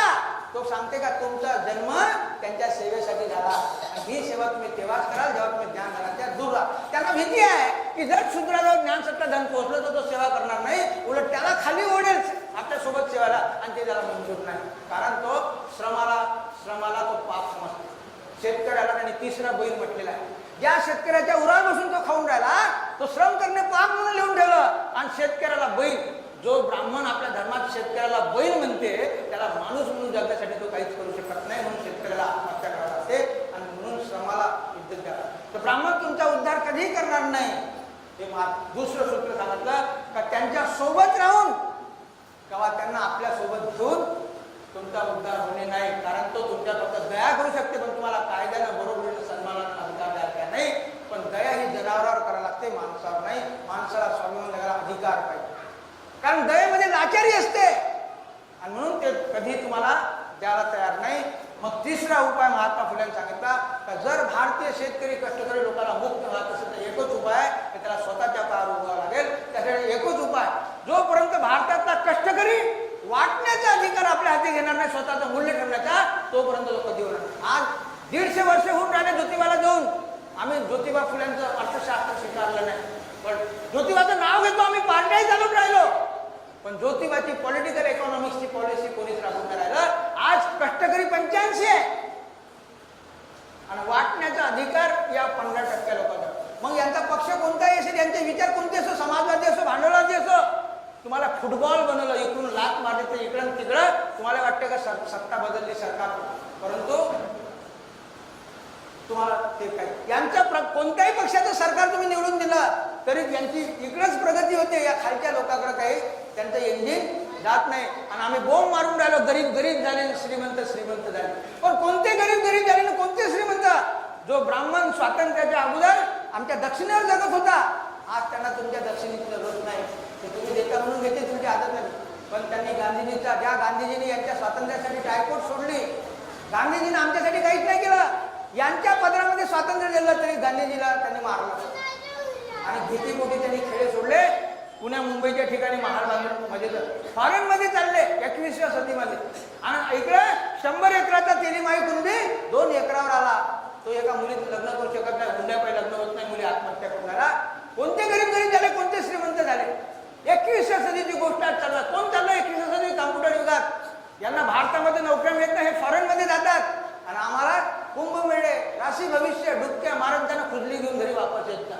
हे सर्व इंडिया वर्सेस भारत, या 2 प्रकारची संस्कृती लढा या देशामध्ये चालू आहे. मित्र, आम्हाला बर्बाद केलेला आहे. सत्य महात्मा फुलेंनी सत्यशोधक समाज तयार केला, आणि जेव्हा त्यांना जगात लोक मानायला लागले, महाराष्ट्रातले ब्राह्मण कमी पडले, तेव्हा महात्मा फुलेच्या सत्यशोधक समाजाला काउंटर करण्यासाठी एका ब्राह्मणाने एक समाज तयार केला. आर्य समाज, ब्रह्म समाज, प्रार्थना समाज. खान तर जहर मिक्स खा आणि उंदरासारखा मरत राहा, शुद्ध कणिक खायची. आमच्या संतांनी जसं संतांच्या वेळेने शुद्ध वारकरी पंथाचा धर्म घेऊन नये म्हणून दुनियाभराचे पंथ आमच्या उरावर, आणि जसंही इस्लाम भारतातून गेला सारे पंथ खतम करून टाकले. आज पार्टीचा जमाना आहे. एका शुद्ध तुम्ही स्वतःची पार्टी, स्वतःच्या बहुजनाच्या पार्टीमध्ये काम करू नये म्हणून दुनियाभराच्या पार्ट्या. पहिले जातीच्या नावानं समाज तोडला, आज जाती एकामेकाच्या सोबत बसायला लागल्या, तर त्यांनी संघटनाच्या नावानं माणसं तोडले. जेवढ्या जाती नव्हत्या तेवढ्या संघटना उपजातीच्या याच्या नावानं आमच्या हे जाणून बुजून divided they fall, united we stand हा फॉर्म्युला ते वापरत आहे. मित्र तर महात्मा फुलेंच्या सत्यशोधक नंतर ते निर्वाण पावले. सावित्रीनं 7 वर्ष सत्यशोधक समाजाचा गाडा चालवला. प्लेगच्या बिमारीमध्ये रस्त्यावरती मरण पावली. हे काही देवाधर्माला हात जोडून नाकातोंडात नळ्या घालून दवाखान्यात नाही मिली. तर प्लेगच्या बिमारीमध्ये एका अस्पृश्य मुलाला, आपल्या मुलाला तिने बोलावलं. जो तिचा पोरगा होता काशीबाईचा, रिलीफ कॅम्प टाकायला लावला आणि त्याच्या दवाखान्यामध्ये नेताना तिला प्लेगची बिमारी आली आणि ती रस्त्यावर मरण पावली. पण तिच्या मरण्याची सुद्धा ब्राह्मणांनी दखल घेतली नाही. एका मुसलमानाने तिला श्रद्धांजली, ज्या मुसलमानाला आम्हाला वाईट होतं त्या मुसलमानाने तिची इज्जत केली आणि उद्गार काढले, मरना उसी का है, मरना उसी का है जिसका जमाना करे अफसोस, वरना यूं ही आते हैं सारे मरने के लिए. आम्ही सारं मरण्यासाठीच आलेला कोणी आलं नाही, पण जो स्वतःसाठी जगतात आणि मरतात त्याला कोणी विचारत नाही. जे आपल्या समाज आणि देशासाठी मरतात जगतात ते अमर होतात. मित्र सावित्रीबाई ही अमर झालेली आहे.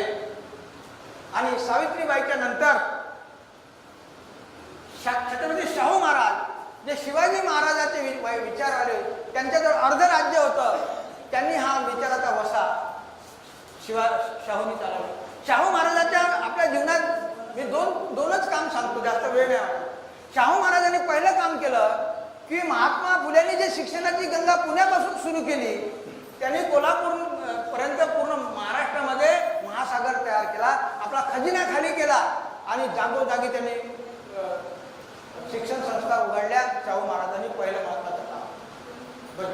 दुसरं, त्यांनी आपल्या जन्मदिनी 1902 साली 50% रिझर्वेशन त्यांनी जेव्हा पाहिलं का ब्राह्मण लोक दुसऱ्या लोकांना येऊ देत नाही, त्यांचा जो अपमान झाला ते पाहिलं आणि 50% रिझर्वेशन आपल्या संस्थांमध्ये लागू केलं.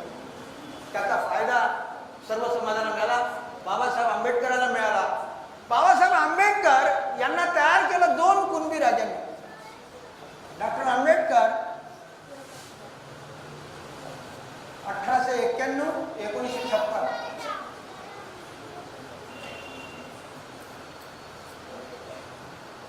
लहानपणी सयाजीराव गायकवाडांनी मदत केली, कारण त्यांचे वडील तिथं नोकरीला होते, ते सत्यशोधकचे मेंबर होते, महात्मा फुलेचे मित्र होते. आणि मग शाहू महाराजांनी त्यांना नंतर मदत केली. जेव्हा त्यांचं सामान फेकून दिलं, त्या याच्यामध्ये तुम्ही सिनेमा पाहिला जब्बार पटेलचा, ते जसा रडले आणि त्या संकट ते वापस गेले, त्यांचे वडील बिमार होते, नंतर मरण पावले. आणि शाहू राजाला जेव्हा हे कळलं तर त्यांना अपमानित करून वापस पाठवलं. ते स्वतः भेटायला गेले, सिमेंटच्या चाळीमध्ये त्यांना छातीशी लावलं आणि हजारो रुपयाचं अनुदान दिलं प्रेस चालवायला, संघटन चालवायला, आणि अपेक्षा केली की आंबेडकर, त्याला ते विद्यार्थी होते त्यांच्या भाषेत होत आहे, आंबेडकर तुम्ही जे विदेशात ज्ञान प्राप्त करणार आहात हे ज्ञान तुमच्या बायकापुराचं पोट भरण्यासाठी नाही, तर ज्या समाजामध्ये देशात आपला जन्म झाला त्याला ब्राह्मणशाहीच्या नरकातून मुक्त करण्यासाठी तुमच्या ज्ञानाचा उपयोग झाला पाहिजे.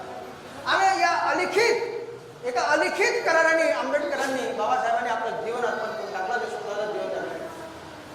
जेव्हा ते विदेशातून वापस आले MA PhD होऊन 1916, आणि राजर्षी शाहूच्या संपर्कातून त्यांनी सत्यशोधक समाजाचा अभ्यास केला. आणि जेव्हा त्यांनी अभ्यास केला तेव्हा त्यांनी आपला टाळकं ठोकलं आणि उद्गार काढले की मी विदेशामध्ये अर्थशास्त्र शिकलो, कारण ते अर्थशास्त्राचे प्रोफेसर होते. कार्ल मार्क्स शिकलो, लेनिन, एंजिल्स वाचून फेकला, पण महात्मा फुलेंनी भारतीय शूद्र अतिशूद्रासाठी जे लिहून ठेवलं अर्थशास्त्र ते मला कोणीही वाचायला दिलं पाहिलं नाही. मी आपल्या सामाजिक राजकीय चळवळीच्या ज्योतिबाला गुरु मानतो आणि संकल्प करतो की ज्या महाराष्ट्रातल्या ब्राह्मणांनी तेलामाळा कुंडापर्यंत ज्योतिबा पोहोचू दिला नाही, मी संपूर्ण भारतातल्या लोकांना ज्योतिबाचं अर्थशास्त्र जाऊन सांगेल. आणि त्यांनी प्रोफेसर माणूस, सीधी सडक बेधडक, त्यांनी सरळ सांगितलं का हे शूद्र अतिशूद्रांनो, तुमच्या या देशामध्ये 2 शत्रू आहेत, एक ब्राह्मणशाही आणि दुसरी भांडवलशाही. ब्राह्मणशाहीने चुकीचा देवधर्म देऊन तुमच्या आत्म्याचं शोषण केलं आणि भांडवलशाहीने तुमचं मूल्य नाकारून तुमचं भौतिक शारीरिक शोषण केलं. आणि ज्याचं मानसिक आणि आत्मिक शोषण असते तो गुलाम. तुम्ही या व्यवस्थेचे गुलाम आहात आणि तुम्हाला जर माणूस म्हणून जगायचं असेल तर ही ब्राह्मणशाही आणि भांडवलशाही नष्ट करावं लागेल, जे एकाच घरचे लोक हातात हात घालून राबवत आहे. आणि म्हणून त्यांनी बाबासाहेबाला, महात्मा फुलेला गुरु मानलं आणि ब्रिटिश गव्हर्नमेंटला टेम्पररी पाठिंबा दिला.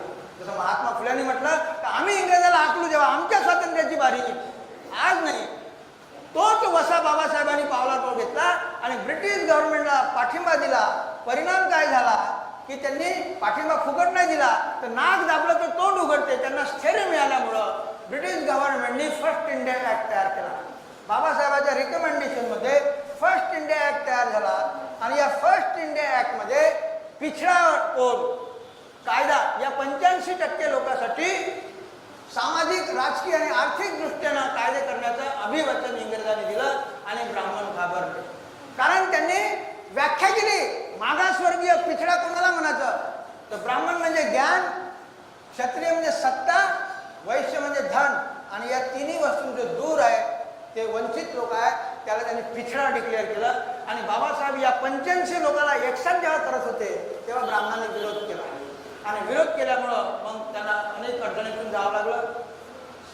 सेकंड इंडिया ऍक्ट 35 मध्ये बाबासाहेबांनी महाडचा सत्याग्रह करून दाखवलं. तेव्हा मग गांधीजीनं उपोषण मांडलं वगैरे वगैरे साऱ्या गोष्टी आहे. आणि गांधीजीनं काय केलं मग हा एकटा 85 नाही राहायला पाहिजे सर्व शोषित म्हणून त्याला सांस्कृतिक भेद करून अस्पृश्य, आदिवासी आणि ओबीसी करून 3 तुकडे केले. 1935च्या सेकंड इंडिया ऍक्ट मध्ये बाबासाहेबांनी जनगणना करायला लावली. 31 साली जनगणना केली. ब्राह्मणांनी विरोध केला का जातीच्या नावाने रिझर्वेशन नाही तर धर्माच्या नावानं. जे आज विरोध करतात तेव्हा ब्राह्मण धर्माच्या नावानं. कारण त्याला 35% मुसलमान होते आणि 65% हिंदू. इंग्रजांना त्यांची मेजॉरिटी असल्यामुळे मानावं लागलं आणि 35% हिंदूला दिलं आणि 35% मुसलमान आणि साऱ्या हिंदूचे अधिकार अस्पृश्यापासून ब्राह्मणांनी एकट्याने खाल्ले. मुसलमानाला विचारलं इंग्रजांनी म्हणे आम्ही जाती मानत नाही त्याच्यामुळे तुम्ही धर्मानं द्यान तरी आम्ही तेवढेच आहोत आणि कशी द्यान तरी आम्हाला 35% पाहिजे. मुसलमानाचा काही प्रॉब्लेम नव्हता. पण भविष्यामध्ये बाबासाहेब आंबेडकर लोकांचे डोके खराब करेल बा ते कायमचा बंदोबस्त करण्यासाठी मग बाबासाहेबांविषयी एलर्जी पाहिण्यात आली आणि 3 तुकडे करून या ओबीसीला डॉक्टर आंबेडकरांपासून म्हणजे फुले शाहूंच्या याच्यापासून तोडण्यासाठी ब्राह्मणांनी षडयंत्र केलं. RSS नावाची संघटना निर्माण केली तर याला भुलवता येते बा म्हणून. कारण ओबीसीला स्वतःचा दिमाग नाही. तर अशा प्रकारे 25ला झालं. बाबासाहेबांनी महाडचा सत्याग्रह केला. अनेक गोष्टी आहे मित्र. बाबासाहेब आंबेडकरांनी गांधीजी जेव्हा म्हणायला लागले की बा नाही आमचा धर्म एकच आहे आम्ही एकाच देवाला मानतो. बाबासाहेबांनी प्रश्न केला का तुम्ही एकाच देवाला मानता तर मग सर्वांना जसं अधिकाराचं कामात नाही म्हणून बाबासाहेबांनी महाडचा सत्याग्रह करून दाखवलं.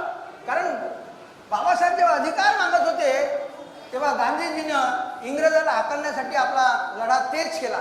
तर इंग्रज गेल्यावर सारा चकाचक होऊन जाईल. हे इंग्रजच समस्या आहे म्हणे. इंग्रज गेले तर काही समस्या राहणार नाही. लोकांना वाटलं का खरोखर इंग्रज लुटून द्यायला हाकला. बाबासाहेबांनी मी आत्ताच दाखवतो नमुना. हे म्हणतात ना काही इंग्रजीला नाही मी आत्ताच दाखवतो नमुना म्हणून त्याने 1927 साली महाडचा सत्याग्रह केला. काय तो सत्याग्रह की ह्युमन राईट्स कमिशन. इंग्रजांनी सर्व तलाव विहिरी खुल्या केल्या. ते मानत नव्हते जाती व्यवस्था अस्पृश्यता पण ब्राह्मणाच्या ढाकानं कोणी अस्पृश्यतेची हिंमत करत नव्हता. आणि म्हणून ते बाबासाहेबाला दाखवायचं होतं का हे म्हणतो आत्ताच पहा. आणि म्हणून त्यांनी काय केलं 3-3 दिवसाच्या भाकरी घेऊन पूर्ण महाराष्ट्रातल्या बाहेरच्या लोकांना बोलावलं. बाया सुद्धा आल्या. बायाला नको येऊ म्हणे अरे कशाला येतात तुम्ही म्हणे भाकरी राखू सामान राखू आम्हाला येऊ द्या भाकरी करून देऊ. आल्या गर्भवती महिला सुद्धा आणि तलावाला वेढा दिला. बाबासाहेब उतरले लोक उतरले आम्हीच पाणी घेतलं जसंही तोंडाला लावणारच त्यांना वॉरंट काढला. Doctor Ambedkar you are under arrest. आणि त्यावेळेला पोलीस इंग्रजांचे होते कायदा ब्राह्मणाचा आणि याचा आपसी समजोता होता का तुम्ही देशाला लुटून न्या पण धर्म आमची आपसी बाबा याच्यात हस्तक्षेप नाही का. तर पहिले इंग्रज म्हणजे चाटा तुमच्या धर्माला आम्हाला काय घेणं देणं ते आले होते माझ्यासाठी. पण जेव्हा दंगा फिसाची वेळ आली तर त्यांना आपला मध्यस्थी करावं लागलं. त्यांनी वॉरंट काढला ब्राह्मणाच्या recommender doctor Ambedkar you are under arrest. Babasaheb वकील होते 12 घाटचं पाणी पिणारे. ते एवढ्या व्यस्त जीवनात ते कुत्र पोसत होते. ते कुत्र बाबासाहेबांच्या अगोदर त्या तलावातून उडी मारून आलं. बाबासाहेबांनी त्याला वॉरंट दिलं. त्याला बाबा हे कुत्र माझ्या अगोदर आलं याला अरेस्ट करा. तो वकील म्हणतो की डॉक्टर आंबेडकर तुमच्या विद्वतेची आम्ही कदर करतो पण तुमच्या देशाचं संविधान धर्म असा की कुत्र्याला पाण्यात जाता येते पण तुम्हाला हात लावता येत नाही. बाबासाहेबांनी सवाल केला मग ज्या देशाचं संविधान ज्या देशाचा धर्म कुत्र्यापेक्षा आम्हाला नीच समजत असेल असा धर्म आम्ही का मानावा. आणि गांधीजी म्हणतात की एका धर्मातले लोक आम्ही एकाच देवाला मानतो. त्याच्यावर तो विचार केला नाहीच पण दंगा भडकवला. कट्टरपंथी लोकांनी अफवा फैलवली की अस्पृश्य आता मंदिरात घुसणार आहे की मंदिराचा काही अजेंडा नव्हता. आणि अफवा फैलवल्या. काही दलितांच्या हत्या करण्यात आल्या. ज्या महिला बिचाऱ्या गावाच्या बाहेर बंडीजवळ सामान राखत होत्या केला, बंडीचे चाकं त्यांच्या उरावरून घेऊन त्यांच्या हत्या करण्यात आल्या, क्रूर हत्या. बाबासाहेबांच्या डोळ्यामध्ये खून दडत होता, पण त्यांनी आपल्या लोकांना शांत केलं. पण दुसऱ्या दिवशी काय झालं, अस्पृश्यांनी तलाव वाटवला म्हणून त्या गावच्या ब्राह्मणांनी गाईच्या मुताने आणि शेणानं त्या तलावाचं शुद्धीकरण केलं. तेव्हा बाबासाहेब पहिल्या दिवशी कासावीस झाले आणि त्यांनी इमिडिएट तिथे सभा बोलावली. लोक जागा देत नव्हते का, मुसलमानांनी आपल्या शेतामध्ये जागा दिली आणि गांधीजीला त्यांनी आडव्या हाताने घेतलं. की गांधी म्हणतात की अस्पृश्यता हा हिंदुत्वाची कलंक आहे, ईश्वराप्रती अपराध आहे. आणि एवढा मोठा हादसा झाला पाहण्यासाठी गांधी येऊन पाहायला तयार नाही, कुठं लपले आणि मार यल पाडू पाडू मन की बात म्हणत होते. जसे आता मोदी मन की बात सांगते, तुमच्यासाठी मन की बात आणि वरच्या लोकांसाठी धन की बात. गांधीजी मन की बात करत होते, मी अस्पृश्याच्या पोटी जन्म घेईन, मग भंग्यानेचे प्रधानमंत्री बनवील आणि एवढा मोठा माणसं पहिले तर येऊन पाहा नाही. आणि बाबासाहेबांनी सांगितलं का अस्पृश्यता हा आमच्या हिंदू धर्मावरील कलंक नाही, तो आमच्या देहावरील कलंक आहे. आणि हा कलंक धुवून काढण्यासाठी आता गांधी सारख्या नाटक्या सुधारकाची जगत नाही, तो आम्हाला धुवून काढावा लागेल. आणि तेव्हा लोकांना आईचं प्रेम आणि दाईचं प्रेम काय असते लक्षात आलं. आणि लोकांनी डिक्लेअर केलं का गांधी आमचा नेता होऊ शकत नाही, आमचा नेता. आणि जगातल्या लोकांनी हे दृश्य पाहिलं आणि मॉरल सपोर्ट म्हणून, मानवी अधिकाराचा लढा म्हणून बाबासाहेबाला जगातल्या लोकांनी टेलिग्राम पाठवून बधाई दिली, पाठिंबा दिला. बाबासाहेबांची शक्ती वाढली. जगात पूर्ण लोक बाबासाहेबाला बोलायला लागले, कोणी धन देऊन राहिले, कोणी सत्कार. आणि बाबासाहेबांची शक्ती वाढली. त्या शक्तीचा उपयोग त्यांनी काय केला तर त्याच वर्षी त्यांनी महात्मा फुलेला सलामी दिली. की महात्मा फुलेने लिहून ठेवलं का कोणीतरी वीर पुरुष या पृथ्वीवर जन्माला घेईल आणि या ब्राह्मणाच्या मनुस्मृतीला आग लावेल. बाबासाहेब आंबेडकरांनी शिवाजी महाराजांचा जिथे अपमान झाला त्या रायगडाच्या पायथ्याशी महाडला संविधानाची मनुस्मृती जाळली.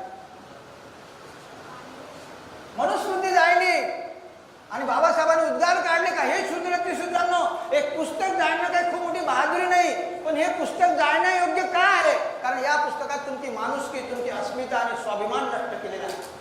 पिढ्यानं पिढ्या तुम्हाला माणूस म्हणून नाकारलाय, पण तुम्ही घाबरू नका, मी तुम्हाला भविष्यात दुसरं संविधान देणार आहोत. आता तुम्हाला शिवाजी सारखं रक्त सांडण्याची जरूरत नाही, मी लोकशाही देणार आहोत. एका माणसाला एक मत आणि एका मताची किंमत आहे. राणीला एकच मत आणि मेहतराणीला एकच मत. तुम्हाला जातीच्या नावाने, धर्माच्या नावाने ब्राह्मणांनी तोडून टाकलं सडल्या कशाला, पण आपण एकाच भूमातेचे, नागवंशाचे, बलिराजाचे लोक. नका तुम्ही एकामेकाच्या घरी जाऊ म्हण नाही, नका तुम्ही रोटी बेटी व्यवहार करू सध्या, पण आपल्या मुलाबाळाच्या अधिकारासाठी एक होऊन तुम्ही हत्तीची ताकद पैदा करत असाल आपली, तर लोकशाहीमध्ये लोकशाहीमध्ये मेरिट जरुरी नाही आहे. लोकशाहीमध्ये एका माणसाला एक मत असते, चाहे तो मूर्ख राहो की हुशार राहो. तुम्ही सत्ता जर हस्तगत कराल तर तुम्हाला या फुटक्यांच्या दयेवर जगण्याची गरज नाही. या देशामध्ये 3.5% ब्राह्मणांनी तुम्हाला कष्ट करायला, तुमच्याच कष्टाचं खाऊन तुम्हाला उंगरीवर नाचवलं. पण जा तुम्ही आपल्या घराच्या भिंतीवर लिहून ठेवा, तुम्हाला या देशाची शासनकर्ती जमात बनवता जात नाही. जमात म्हणजे अनेक जाती, कारण सत्ता अशी मास्टर चाबी आहे की सत्ता काही निर्माण करते, काही नष्ट करते. जे पाहिजे ते तुम्ही बनवू शकता.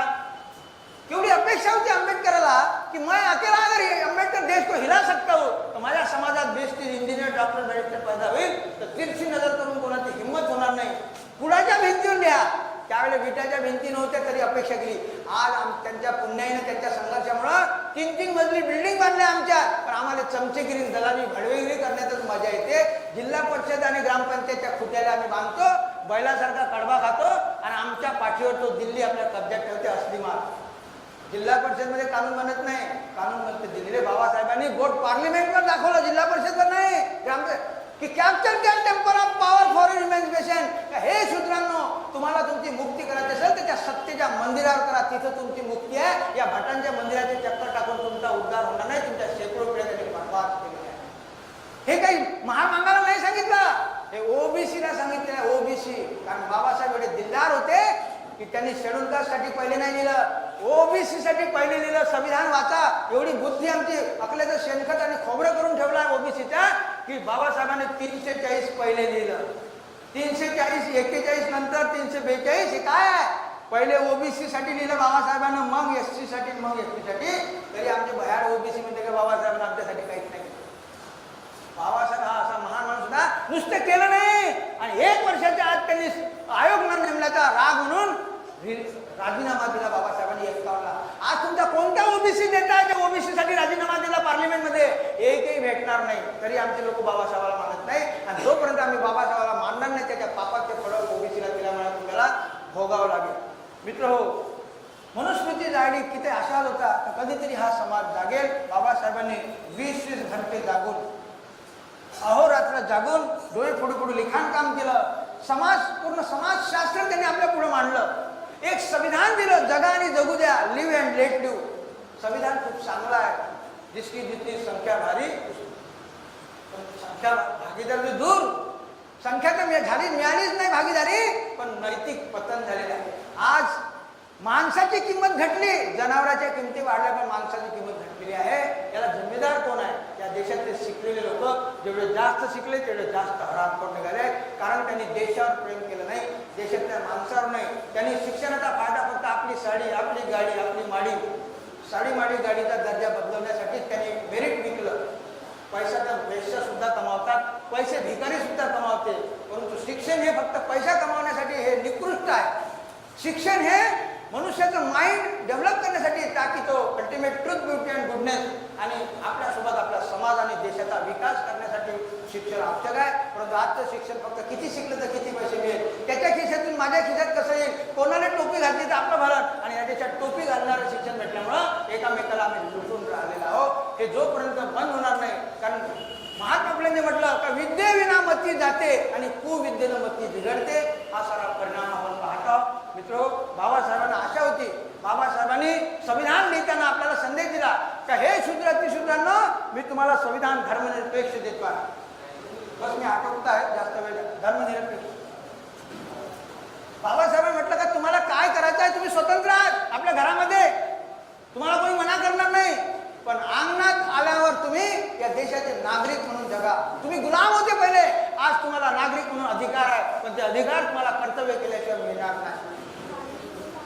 कर्तव्य केलं. आणि बाबासाहेब म्हणतात की तुम्ही आपल्या अंगणाच्या अंदर तुम्हाला जे पाहिजे ते करा, एका कोणत्यात देव मांडून नाही जमत तर 4 कोणत्यात 4 मांडा, पण अंगणात आल्यावर तुम्ही देशाचे नागरिक म्हणून जगा.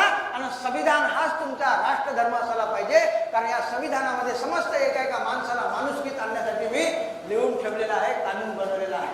केवढं असं बाबासाहेब आंबेडकरांनी सांगितलं तुम्ही घरात काही करा, पण अंगणात आल्यावर तुम्हाला प्रबुद्ध भारत निर्माण करावं लागेल. प्रबुद्ध भारत. प्रबुद्ध भारतचा अर्थ काय? प्रबुद्ध भारत म्हणजे त्यांनी तुम्हाला धर्मांतर करण्याचा आग्रह नाही केला. प्रबुद्ध भारतचा अर्थ आहे सामाजिक आणि आर्थिक मुक्ती. प्रबुद्धचा अर्थ काय? तर तुम्ही भारताला प्रशिक्षित, बुद्धिमान आणि धष्टपुष्ट, प्रशिक्षित, बुद्धिमान आणि धष्टपुष्ट, भारत म्हणजे भाईचाराने रथ, सम्राट अशोकाचा भारत. याचा अर्थ काय? प्रशिक्षित म्हणजे training to the body and mind. ज्या ब्राह्मणाने तुम्हाला दैव कर्मामध्ये सडवलं, वांझोट ज्ञान दिलं, त्या वांझोट्या ज्ञानातून तुम्ही मुक्त व्हा आणि असं शिक्षण द्या, ट्रेनिंग, ताकि कम से कम वेळात मनुष्य आपली उपजीविका निर्माण करेल आणि जास्तीत जास्त वेळ नव्या राष्ट्राला अर्पण करेल.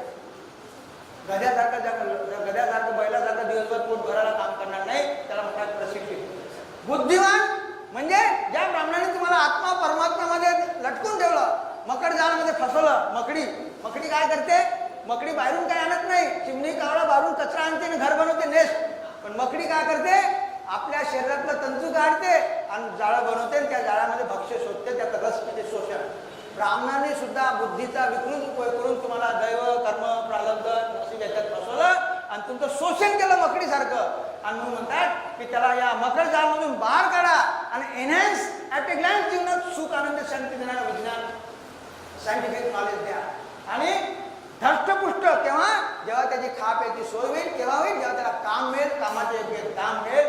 आणि म्हणून बाबासाहेब म्हणतात की यासाठी पाहिजे थोडंसं ज्ञान आणि थोडंसं धन. थोडंसं ज्ञान आणि थोडंसं धन.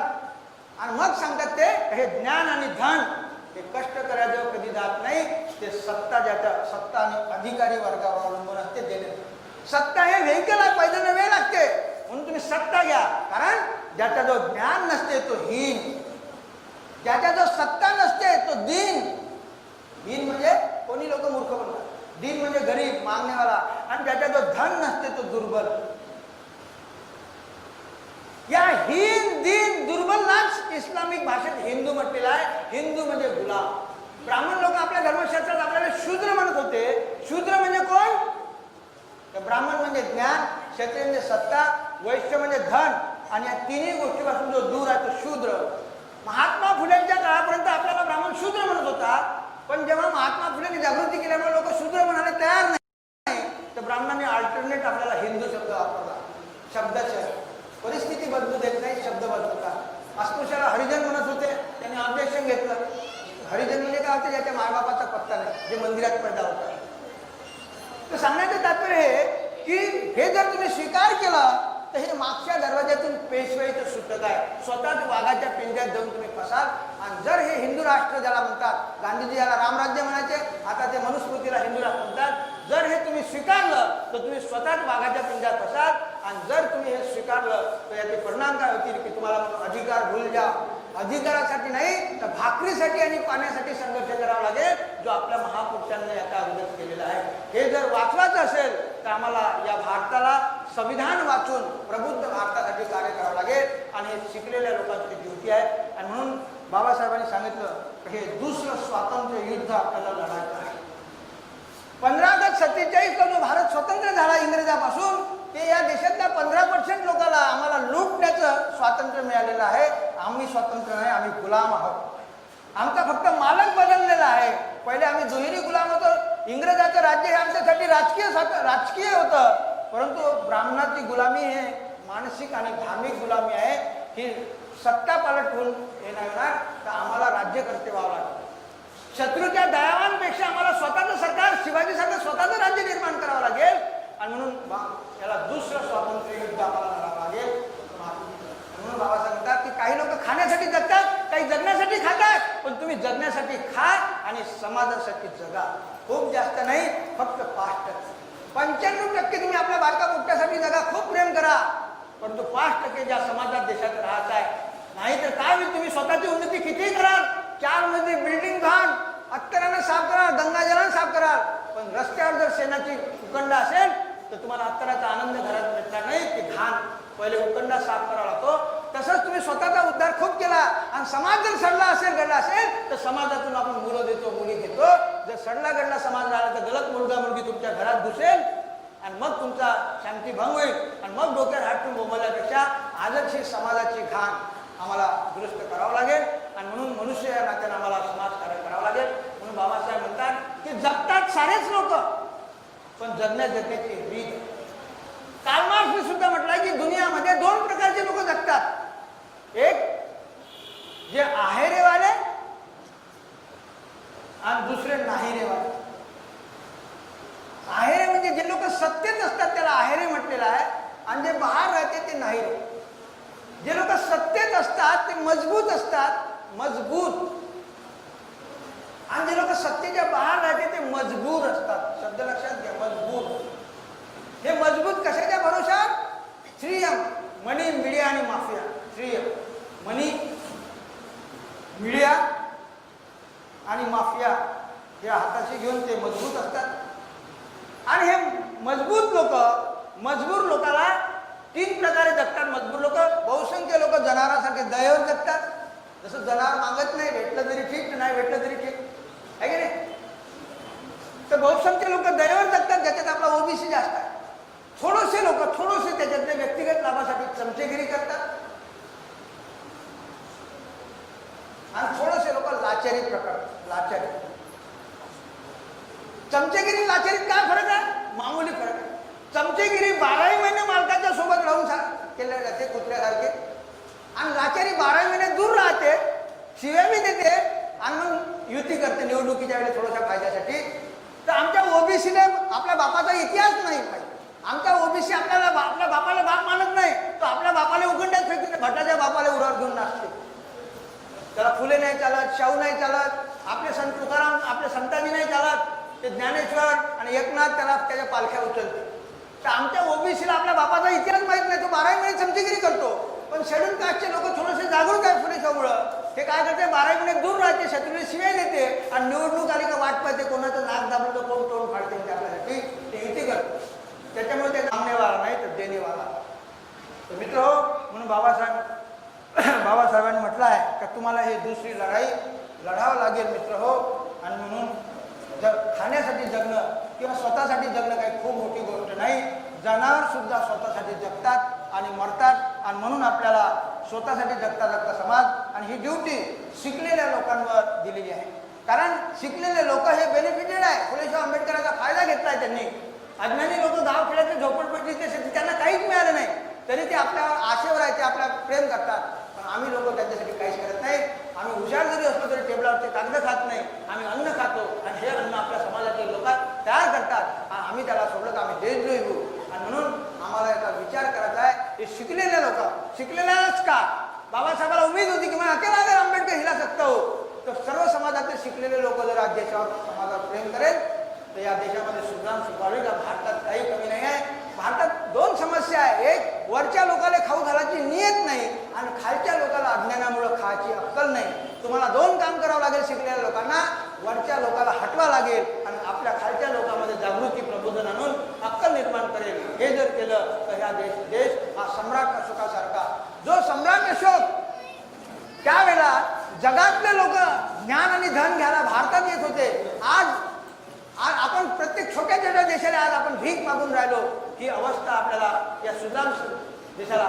आणि म्हणून बाबासाहेब म्हणतात की धर्मनिरपेक्ष तुम्ही घरात काही करा, अंगणात आल्यावर ना कोई हिंदू बनेगा, ना कोई हिंदू बनेगा, ना कोई मुसलमान बनेगा, इंसान का बेटा तो इंसान बनेगा. सो हिंदू सो मुसलमान, जिसका दुरुस्त है ईमान, ना होगा कभी देश को बेईमान, तभी बनेगा भारत महान. या गहाण भारताला महान बनवण्यासाठी आम्हाला स्वतःसाठी जगता जगता रस्त्यावर यायचं आहे. सांगण्यासारखं खूप आहे. वेळ झाला म्हणून मला इथं थांबणावं लागतं कारण लोक जाण्याच्या तयारीत आहे. मी इथं थांबतो आणि अपील करतो का ज्याला समाजकार्य करायचं आहे ते करा. ज्या ज्या समाजकार्य, धर्मकार्य, राजनीती, पण तुमच्या सक्रिय योगदानातून फुले शाहू आंबेडकर विचाराचा मानवतावादी भारत उभा राहील. तुमच्या पाठीवरून ब्राह्मणाची विषमतावादी वेळ जाणार नाही याची काळजी घ्या. नाहीतर आम्ही सुद्धा त्या पापात भागीदारी होऊ. आणि म्हणून आपण करायला लागलं पाहिजे. ज्याला राजनीती जमते त्याने राजनीती करा, समाजकार्य जमते, शिक्षण कार्य, अनेक क्षेत्र आहे मानवतावादी कल्याणकारी राष्ट्र निर्माण करण्यासाठी. आपण रस्त्यावर यायला एवढी अपेक्षा आणि अपील करतो आणि मी थांबतो. आपले आभार, धन्यवाद. जय सेवा.